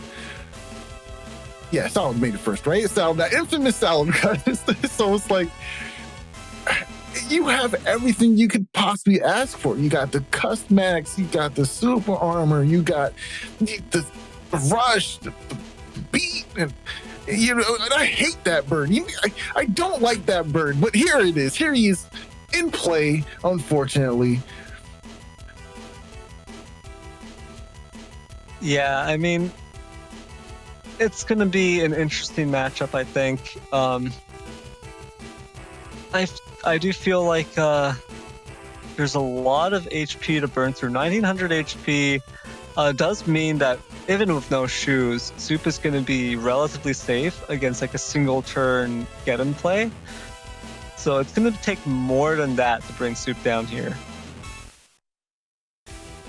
But I think that's all from me for this setup. So if you're ready, we can head right into it. I'm with you on that one. Let's jump in.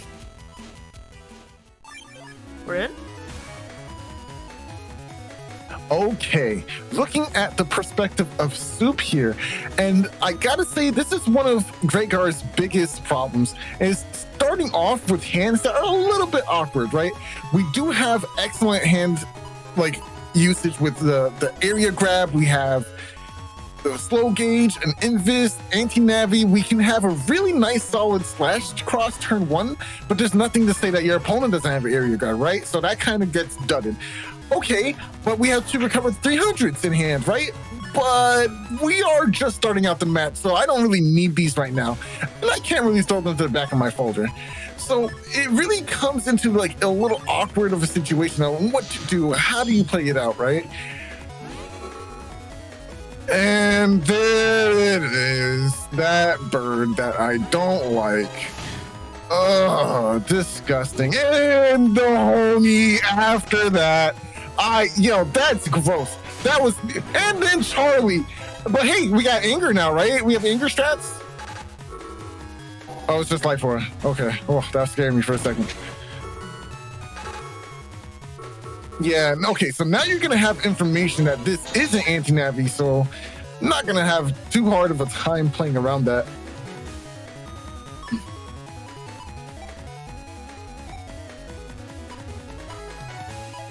Nothing to do with this angry any. It's like, wow, like, why are you even mad?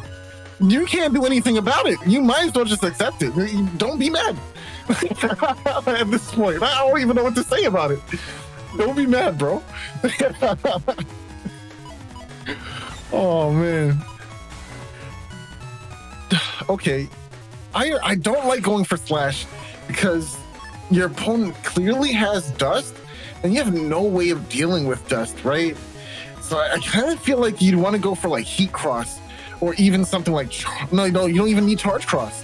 Yeah, I think heat cross or elect cross would be way better here. You see your opponent has a severe lack of aqua-based chips in their folder, so going into a heat-bodied cross is not bad.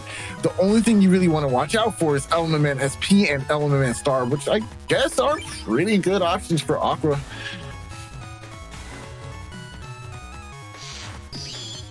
Okay, locks in the slash anyway. Uh-oh. Uh-oh.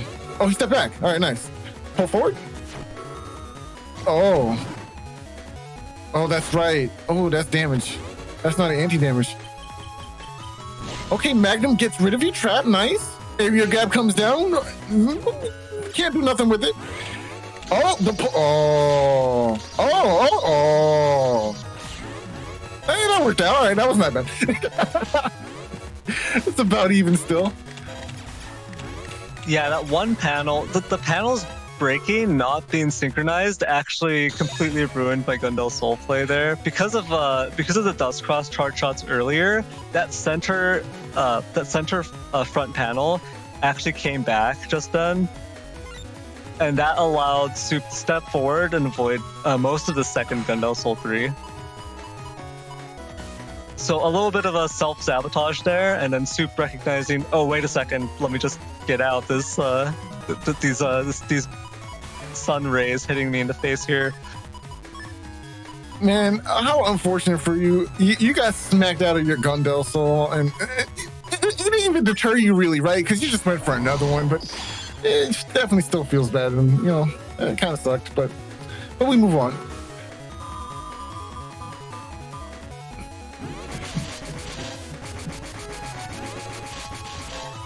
That awkward moment when you want to remove your opponent's anti-damage, but you kind of don't want to take feather damage. Oh.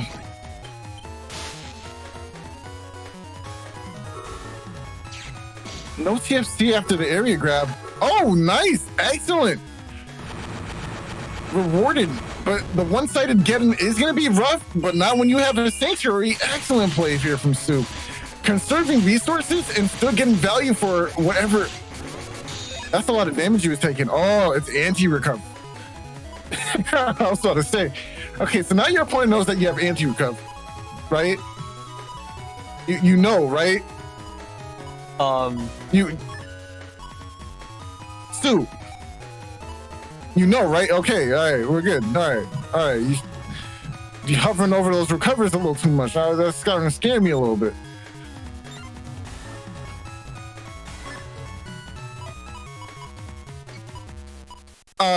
Yeah, come on.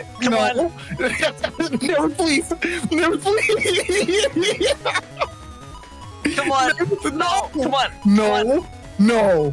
Stop it. Okay. Oh, okay. It's fine. No. Yes. No. Yes. All right. You're doing good. All right. Very nice. Select. Yeah. Hit okay. Okay. All right. We're good.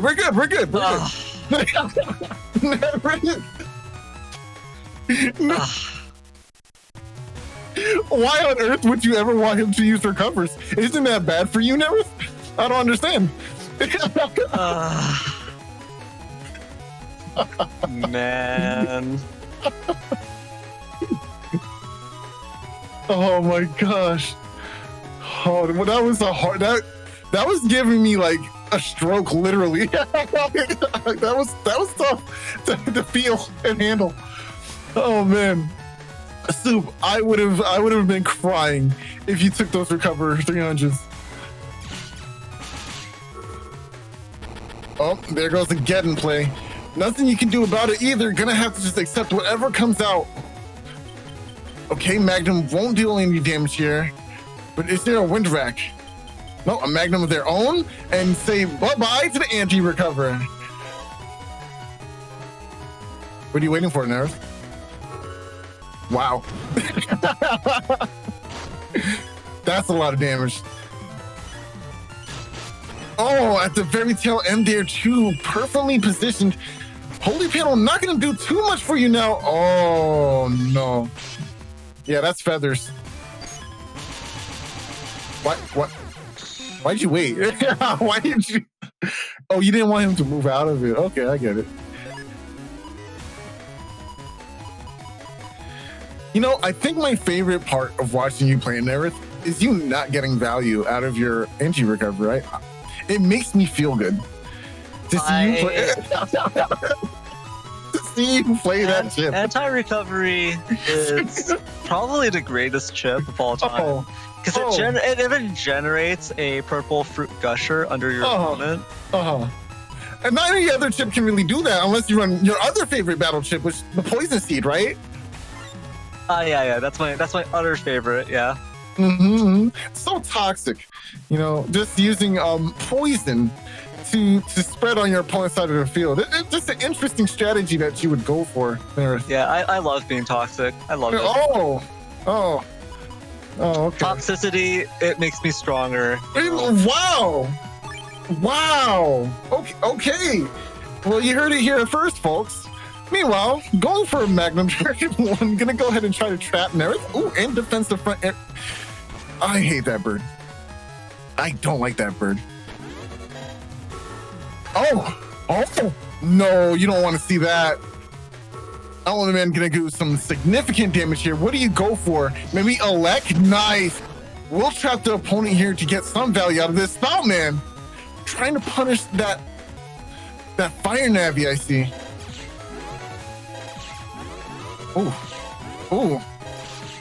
Ooh. Okay, end of turn rush here triggered, which means we can go for a cross and potentially get ourselves out of this situation. Now, there's one of two things that will happen here. It's either Neryth goes for Tengu or goes for Beast Out. Now, do you risk going for Slash, anticipating Tengu? Like, do you think you can actually get this Erase Man in time and line up a charge shot before Neryth can fully step all the way back? That's a tough sell. I think that's a really tough sell. Oh, you could step back and just let it rip with Tengu Tomahawk Man. That actually might be a much better play. You don't even have to go into SoulXCross for that, actually. Just wait for Neryth to hold back here? Yeah, I think I kind of like that play a lot better.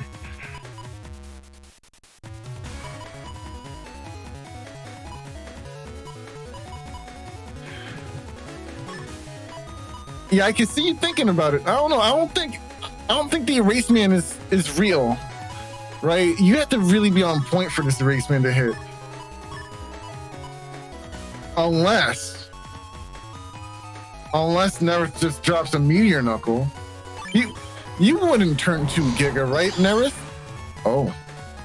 Yeah, you made the whole worst read. Okay, all right. Unfortunate. Now you wasted all your resources on dealing with Tengu. Interesting. Windback.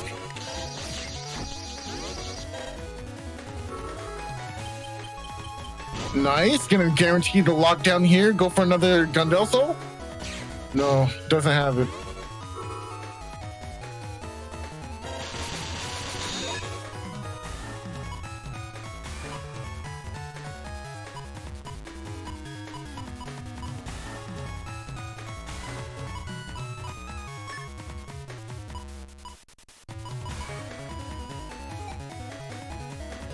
What I don't understand is why Soup isn't locking those recovery 300s. Those nice, juicy recovery 300s. Aren't they tempting? I mean, think about it. Think about it. The recover would be nice in this situation. And you know your opponent has anti-damage up, so you can't really mount too much pressure, right? Like, what's the worst that can happen? You get recovered, you know?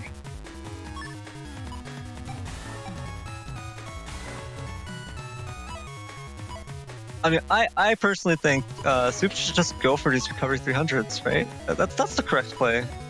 Yeah. No, I agree. I agree. You have all these holes on your field. I mean, Life Orb could probably help you out, but you know your opponent's going to go for some Tengu beast charges, you know? So why even bring a barrier at that point, you know? Just go for recovers. You gotta survive this turn.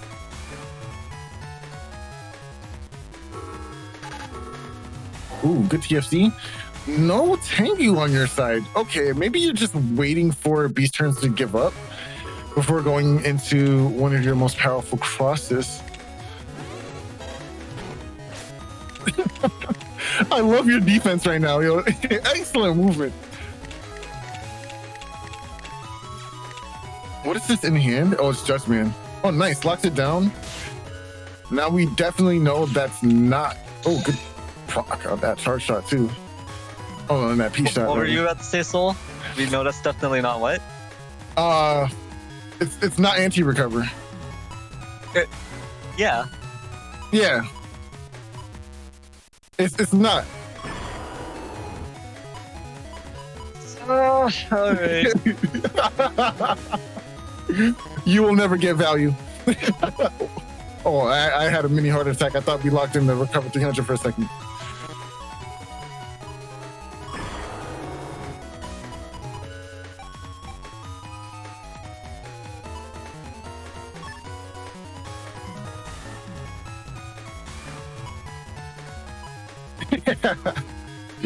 Oh, in Twitch chat, Mongrado he gives a little Neryth impersonation. It's not anti-recover, trust me. That's funny. All right, finally, Tomahawk Cross making an appearance. Ooh, step down, which means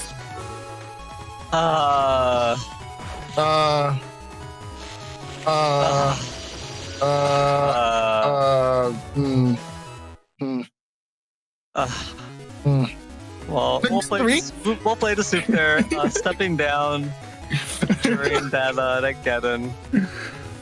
Nothing you can really do about it either.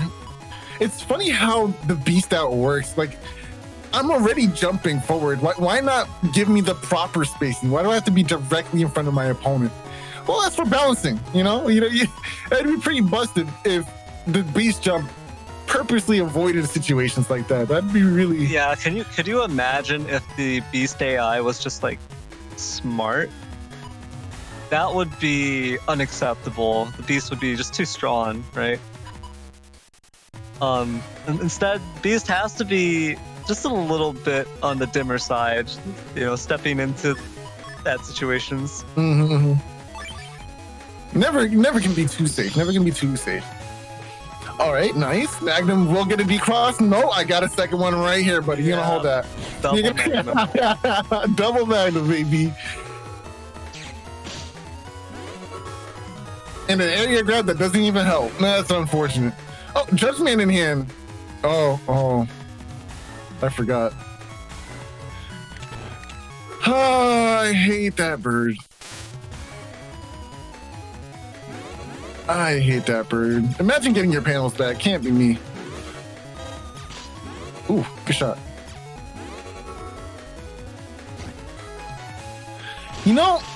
I think taking the 150 here is way better than TFCing because now you have the invest and you can use it going into next turn. Oh wait, you can bait out rush.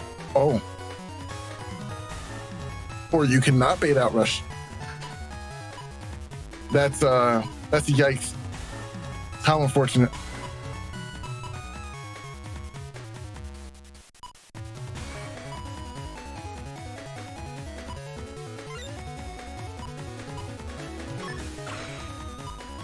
Okay.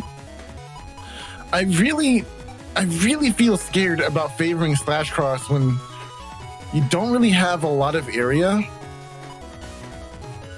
And on top of that, your opponent still has Meteor Knuckles. It's just such a tough call.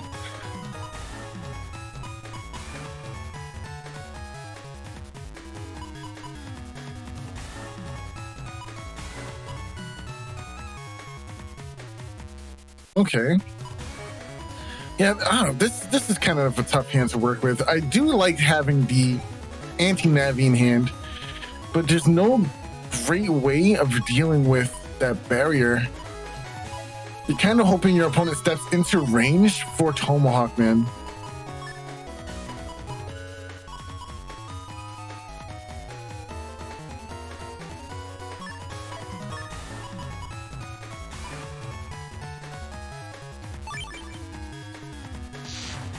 Okay.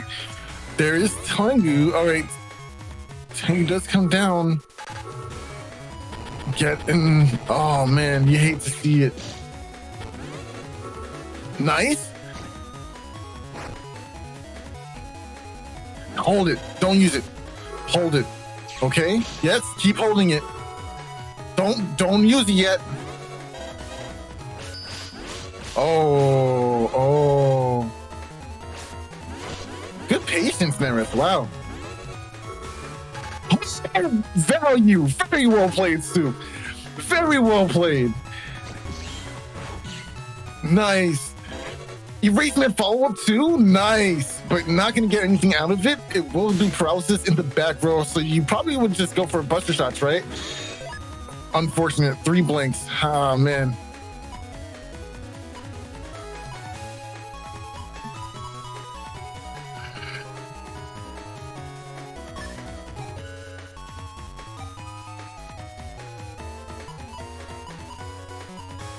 Oh, hey, found bug fix. All right, that's actually pretty good. You can go for bug fix. They'll fix the buster. You'll be able to do some 50 damage charge shots. Very nice. Well, not charge shots, so buster procs, rather.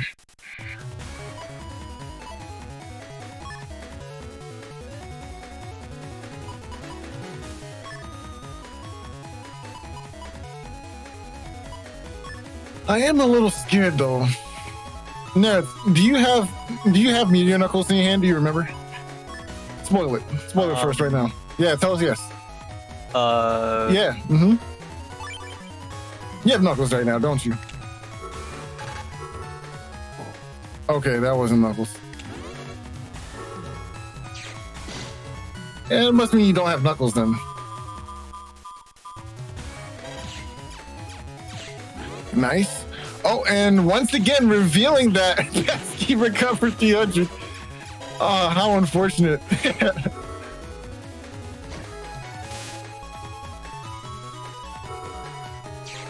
Hanging on to this. Oh, man, this is such good patience. Oh, that was so scary. Oh, that was so scary. That could have... Was that all-star code from you just now?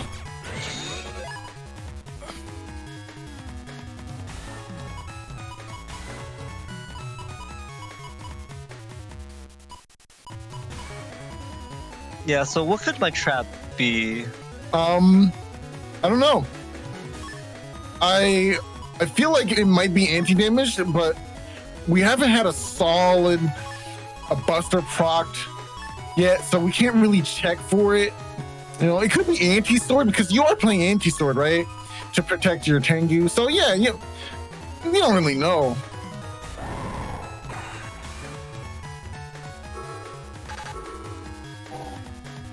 Oh shoot, anti-sword was used already. All right, so yeah, not even that, right?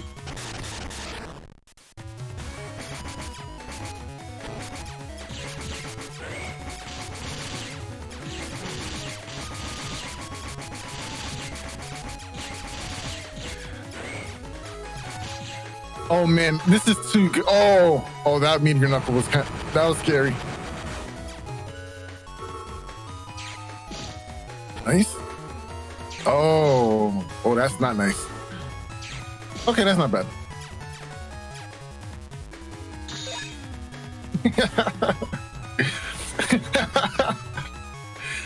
You're very patient. That corner was looking real nice on there. Yeah, it's a nice, safe little corner. I can go take a nap there. Yeah, you're just comfortable, unpressured, undeterred. In Twitch chat, Lord Angel goes, name a more iconic duo than Neryth and Anti-Recovery. And not even a second later, Hunchback Gaming goes, Neryth and Zero Defense. That definitely is. Hey! Anti-recovery is it's a trap. It's a defense, right? It's defense. It protects you from your opponent's recoveries. It's a trap. It's a trap. That's what it is. It traps your opponent. And I mean, anti-sword it's a defense. It protects you from swords, right? It's protecting you by shooting swords at your opponent. Egil. Thank you, Egil.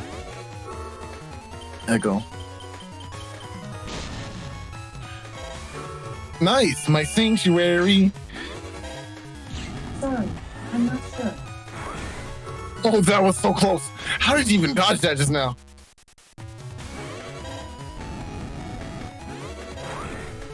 Oh, that was a good read. They didn't step up though. That will do damage.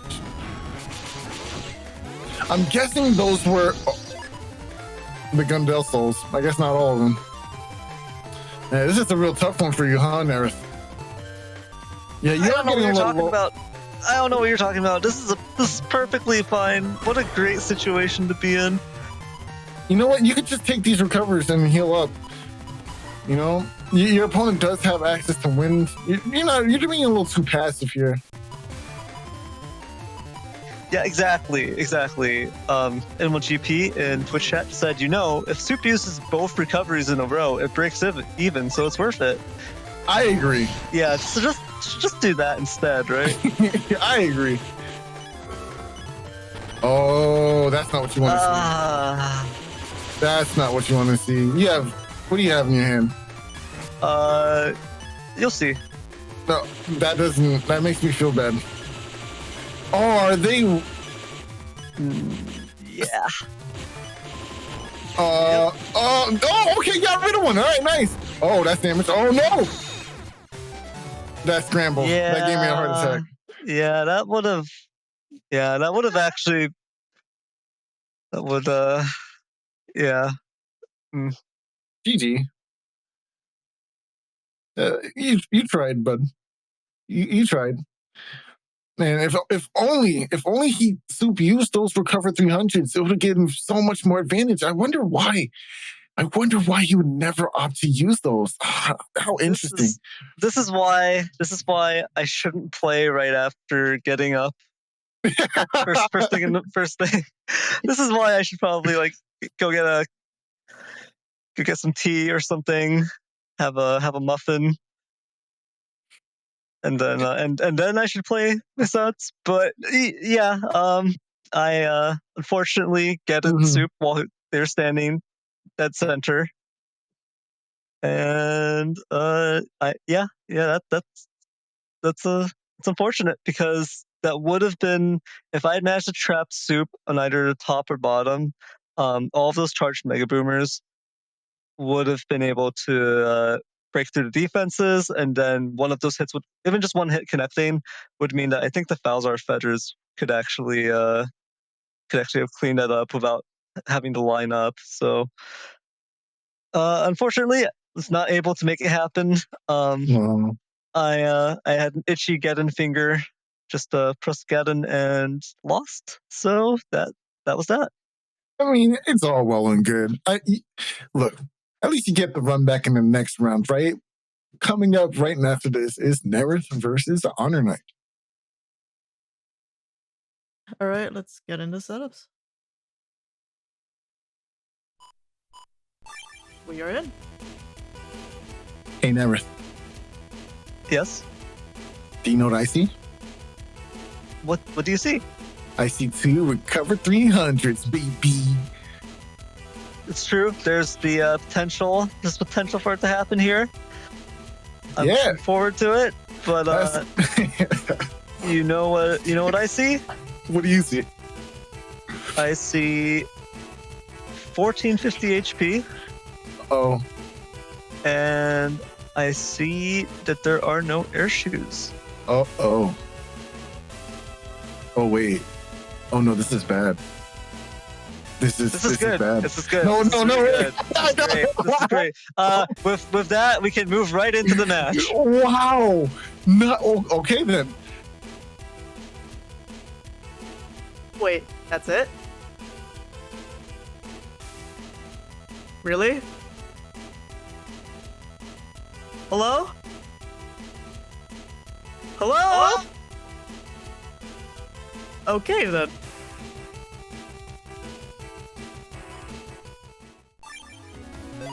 We're in. I swear, Neryth, if you broke character, I would have been so mad at you. It was so painful for me not to respond in that situation. I felt so pressured. I just want everyone to know I almost broke character. He was just staring at me. Yeah. I'm very happy I didn't cave under that pressure just now. Oh man.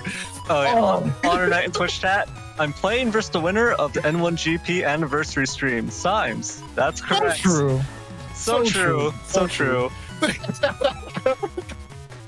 Symes, how are you feeling about this matchup? You gotta be feeling pretty good. Oh, I'm feeling great about this matchup. As the winner of the N1GP anniversary stream, I'm unstoppable. No one can beat this setup. All right, now watch this amazing opening. What are you gonna do? You gonna hit him with the whammy? Hit him with a couple of these and one of those. Oh, wait, just 2 chips here, huh? Oh, you expected some fire. How interesting. That's a lot of damage for that chip. It's just 30 damage less than Ground Man, and it can basically not miss. Very solid chip to start off with, and Reg.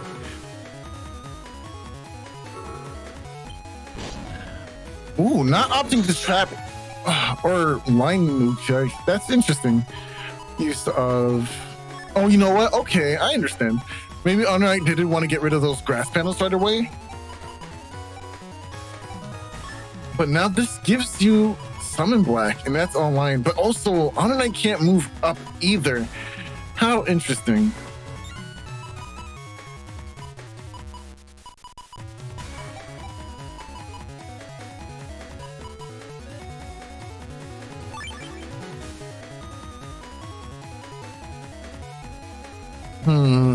Well, so you see my logic here is that there's 15 turns in a match.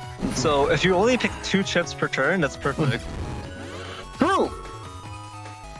Oh, and there goes Beat. Gotta feed the bird. Howling for it. Okay, Summon Black comes down. 260 on the table. Oof, that's so much damage.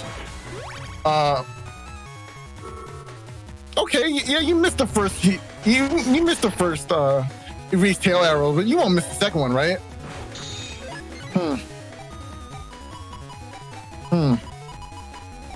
That's some impressive. That's impressive accuracy right there. I must say, it's that was really good. That was really good.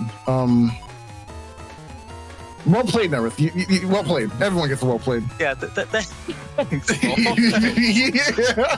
All right. What you didn't see was the previous sets I'd played that day, in which I was eating every single erase tail. So it all balanced out in the end. Just unfortunately for HonorNite, it was the erase tails in this match that just fell short a little bit. Just a little bit.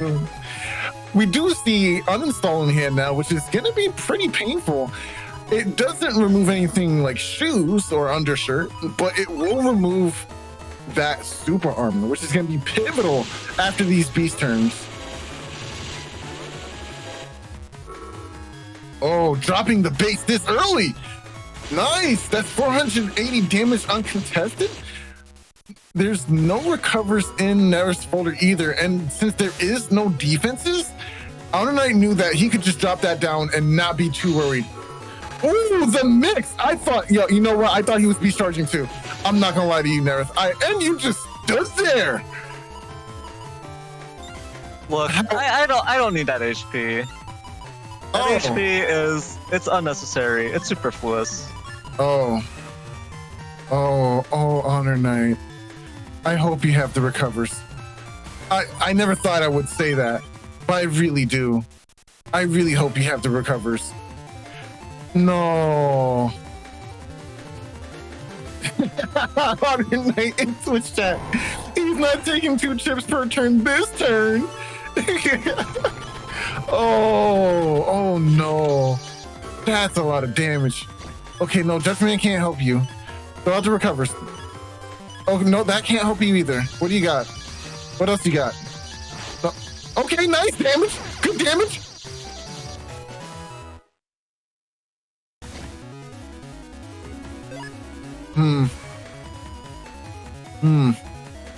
Hi-yo!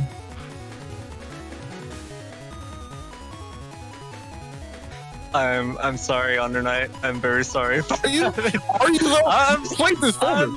You wanted this to happen. I'm sorry. I shouldn't have played W code. No, you wanted this. This is what you wanted to do. No, this is all wrong. This is wrong?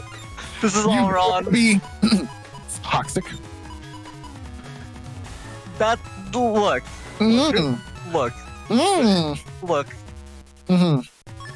No, I'm waiting for a response. I really want to see what you say. Look. It's just. Look, He's just a boy. He's just a puppy. Oh, hey, look, it's Aqua Baby on Electros turn. That's going to do some damage. Yeah, you definitely have to TFC this one. You don't want the freeze to happen and just get punished too much. Oh, you got hit by that. Oh, you're about to get hit by that too. Nice. Oh, and the uninstall.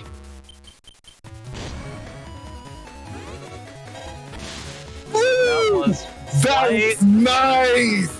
That was white capsule. So nice. Yo, Honor, that was I when he first came to me for this build, right? I told him straight up that white capsule is that single white capsule is the most clutch chip in this whole world. You don't understand. And it's moments like those, moments just like that makes that white capsule come up. You thought you had the flash thing, you were just gonna walk out of this, everything's fine. I'm not moving right now. I wonder why. So good, so good.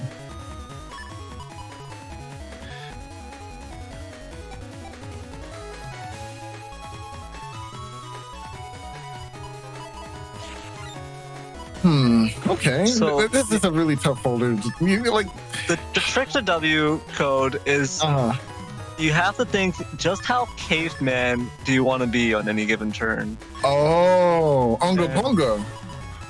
So it was really tempting to actually just go Tomahawk there and just hope that HonorNite doesn't step up to the center and hug the center.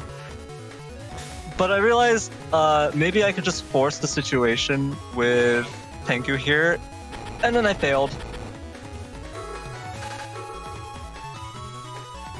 Ooh, you're gonna wish you held on to that one.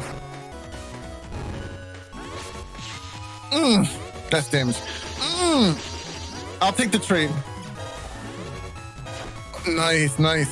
Being that back row does prevent HonorNite from taking any of these unnecessary charge shots right now. Ooh, holding on to the invisible till end of turn. Just barely.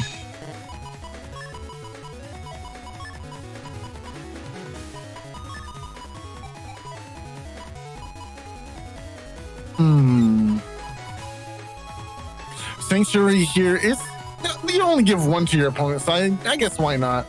But wouldn't you want, yeah, that's what I was about to say. You know what you're doing. So the thought process here is I've got one panel to work with, and HonorNite has Muramasa. So if I step back, there's the possibility of base coming for me, and that's going to knock me down to pretty low HP. If I hug forward, I'm going to eat Muramasa potentially. So there's two chips that can really threaten me here, and I'm not allowed to be safe from both of them at the same time. So no, you are not. And you don't have the anti-sword in hand either to protect you. That's even tougher. Yeah, why not just to get rid of the cross then? Oh, because no, this is your momentum. This is your damaging. It's because I never grab Tengu. I don't know what you're talking about. Tengu is my life. Yeah, now that I'm in Tengu, I'm gonna spend the rest of this match in Tengu. Oh, I mean, there's a recover 300, so you definitely know Muramasa ain't coming this turn. Decent damage, gets double hit here. 420 is not a number you want to be at against F code. Oh, if that was a base in hand. Woo! Oh, but these holes aren't gonna do it. Oh, good defense.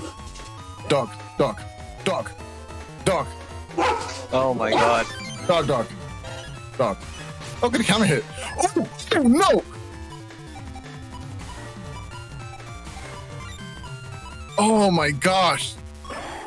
Was that the power-up you needed on tonight? Was dog bark? You're able to push through this. But now you're dealing with another high boomer coming through, gonna do a decent amount of damage. And you're gonna be flinching from it too, which means Neryth can follow up with something very agonizing if he so chose. What a situation to be in. Yeah, HonorNite definitely thinking a little hard on this one.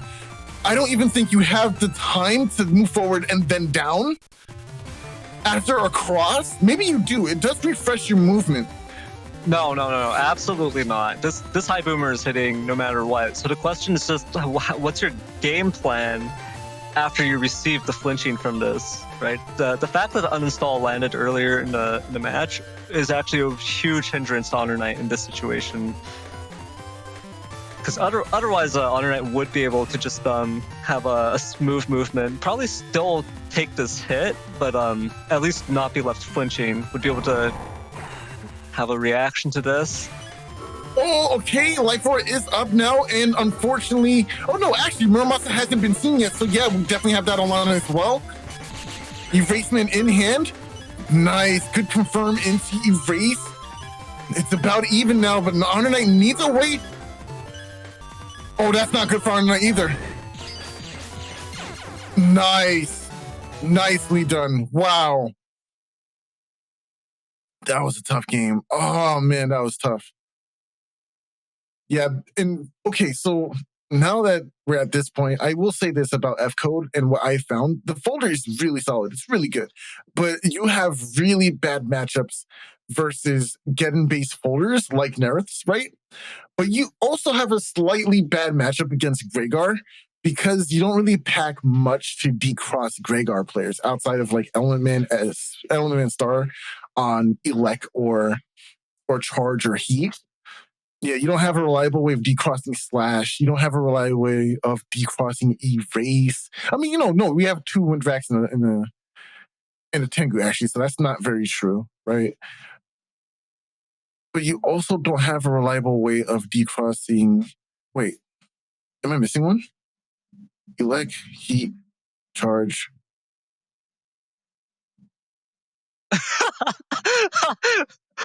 So I feel like I'm blame blasting.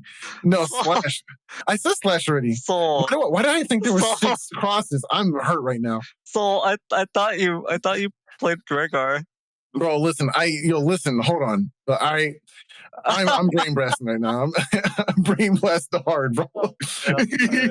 Yo, listen. That's okay. I understand. I get it. Yeah. I forgot, bro. I forgot. Yeah, you forgot. Yeah, me too. But yeah, there's not much to decross the Gregar players in your folder. You can punish them by going into your own slash cross or something like that. So there is that kind of trait, but it's not necessarily good for you. Yeah, well played to HonorNite.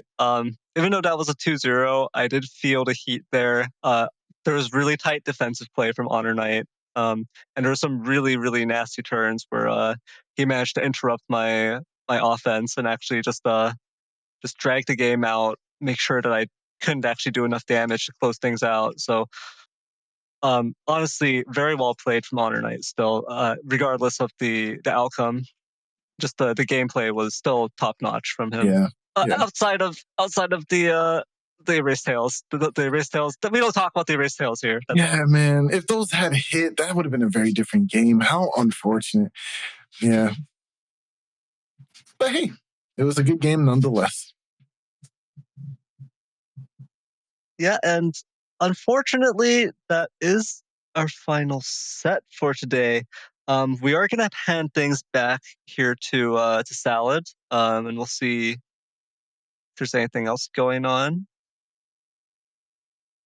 Wait, what? No, I don't want to take it back. Oh, great. So this is my stream now. I'm hijacking it. No, it's too late. It's all on Salad now. All responsibility lies with Salad now. Just the way things were meant to be. Okay. What we have to do is hot potato it between Salad and Player Zero so that we can blame both of them whenever we feel like it. Oh, true. Actually, yeah, that's right. Player Zero, would you like to end the stream? Yeah, where's Player Zero? Player Zero, get in here. Where are you? Where are you? Would you like to read out the donations again, Player Zero?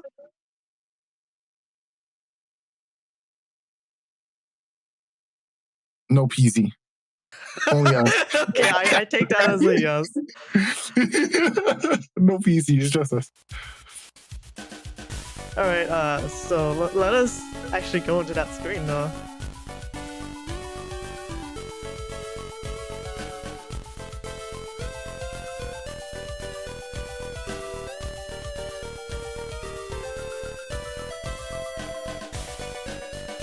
Alright, there we go. Wait.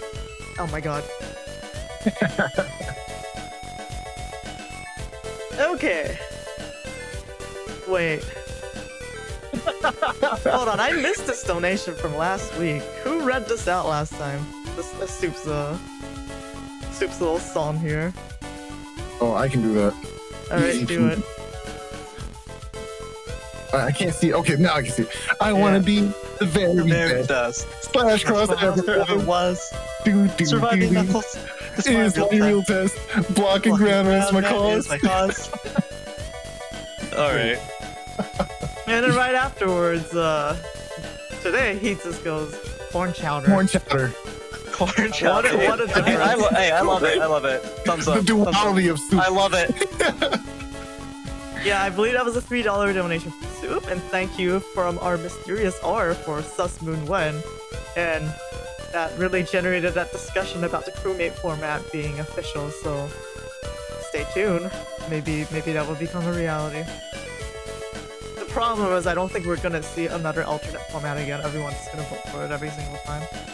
Oh yeah, I'm only gonna vote for it. I'm not gonna vote for standard anymore. It's just the sus format. Well, actually, I would vote for 4.5. I'm pushing my glasses up. Well, what? That's the thing. I mean, we all love 4.5, right? But like, should it be a new moon? Is it weird to go to 4.5 and then go back to Blood Moon for 6? Or would we have a 4.5 Blood Moon if we vote for 4.5? I guess that's a discussion for later. I would have to put some work to make that happen.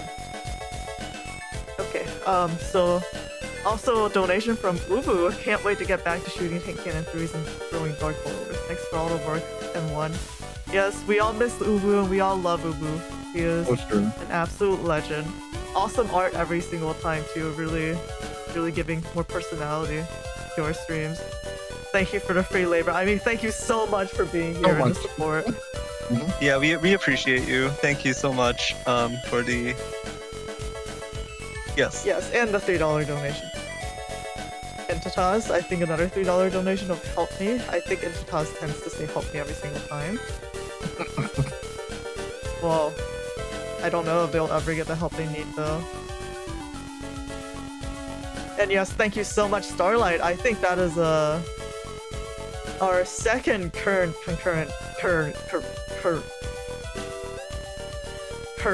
our second concurrent subscription, yes, to our Ko-Fi. So I believe we have a $10 monthly donation from Starlight. Thank you so much for that. Greatly appreciated. Korea. Wait, is it a third? No, I mean concurrent. Is there? Wait, hold on. What are the other ones? Uh-oh, looks like Sad has to look into this now. Yeah, our players are wired to me.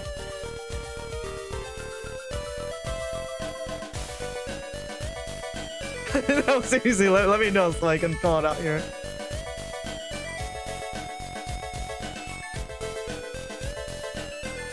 Player Zero lording this information over Salad. Just gonna hold out on us now, so we won't know who the other subscriptions are from. I do know that Red Ace is our very first monthly subscriber, and they've been subscribed since last year, which was greatly appreciated. They had a wonderful message too, thanking us for our hard work. I'm gonna cry.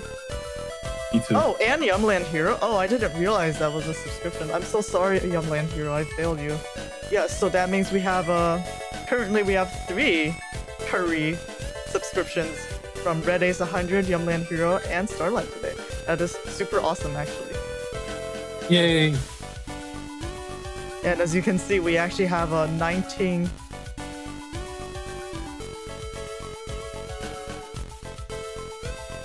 Hello? Hi. Hello? I'm Salad? so done. We have 1,973 cyber coffees so far. That is a lot of cyber coffee. That's a lot of bug stops too. I guess we gotta start gifting out bug stops to everyone. Yay! Yes, and here's me just mindlessly scrolling. Okay, with that, I think we can go into credit.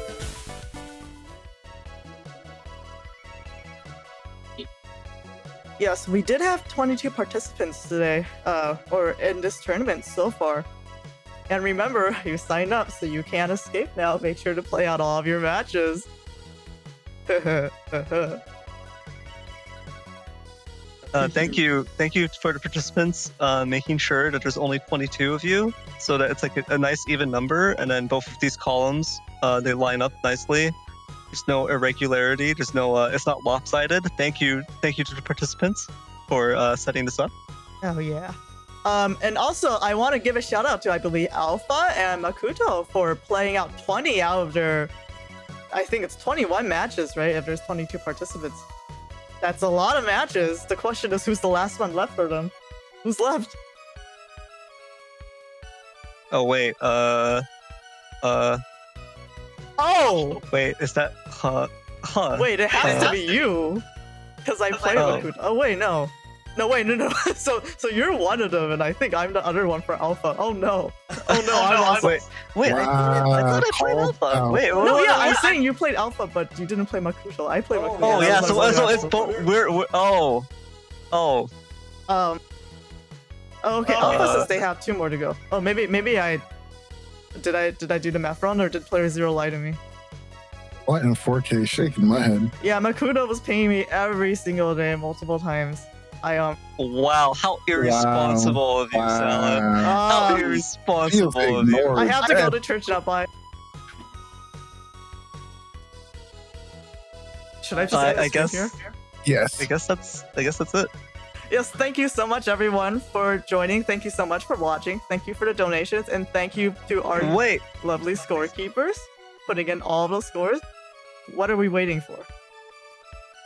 Oh no, I just wanted to waste more of your time. Thank you to our one commentator, SoulXCross. Yeah, thank you, Soul. Thank you for solo commentating all of this. That was a real treat. It was really You said tough, you were but gonna do it. Yeah, man, I'm happy you guys had me. That's I'll do it for you. It's for the community, for you guys. And also, most importantly, thank you so much, HonorNite, for taking the time almost every single week to... Yes, Player Zero, I already fixed that. Stop making fun of me in the back room. I'll get you. Yes, thank you so much, HonorNite, for looking over the VODs almost every single week, lovingly watching every single submission and ordering them in the best way possible, and taking it in good stride when he got get on.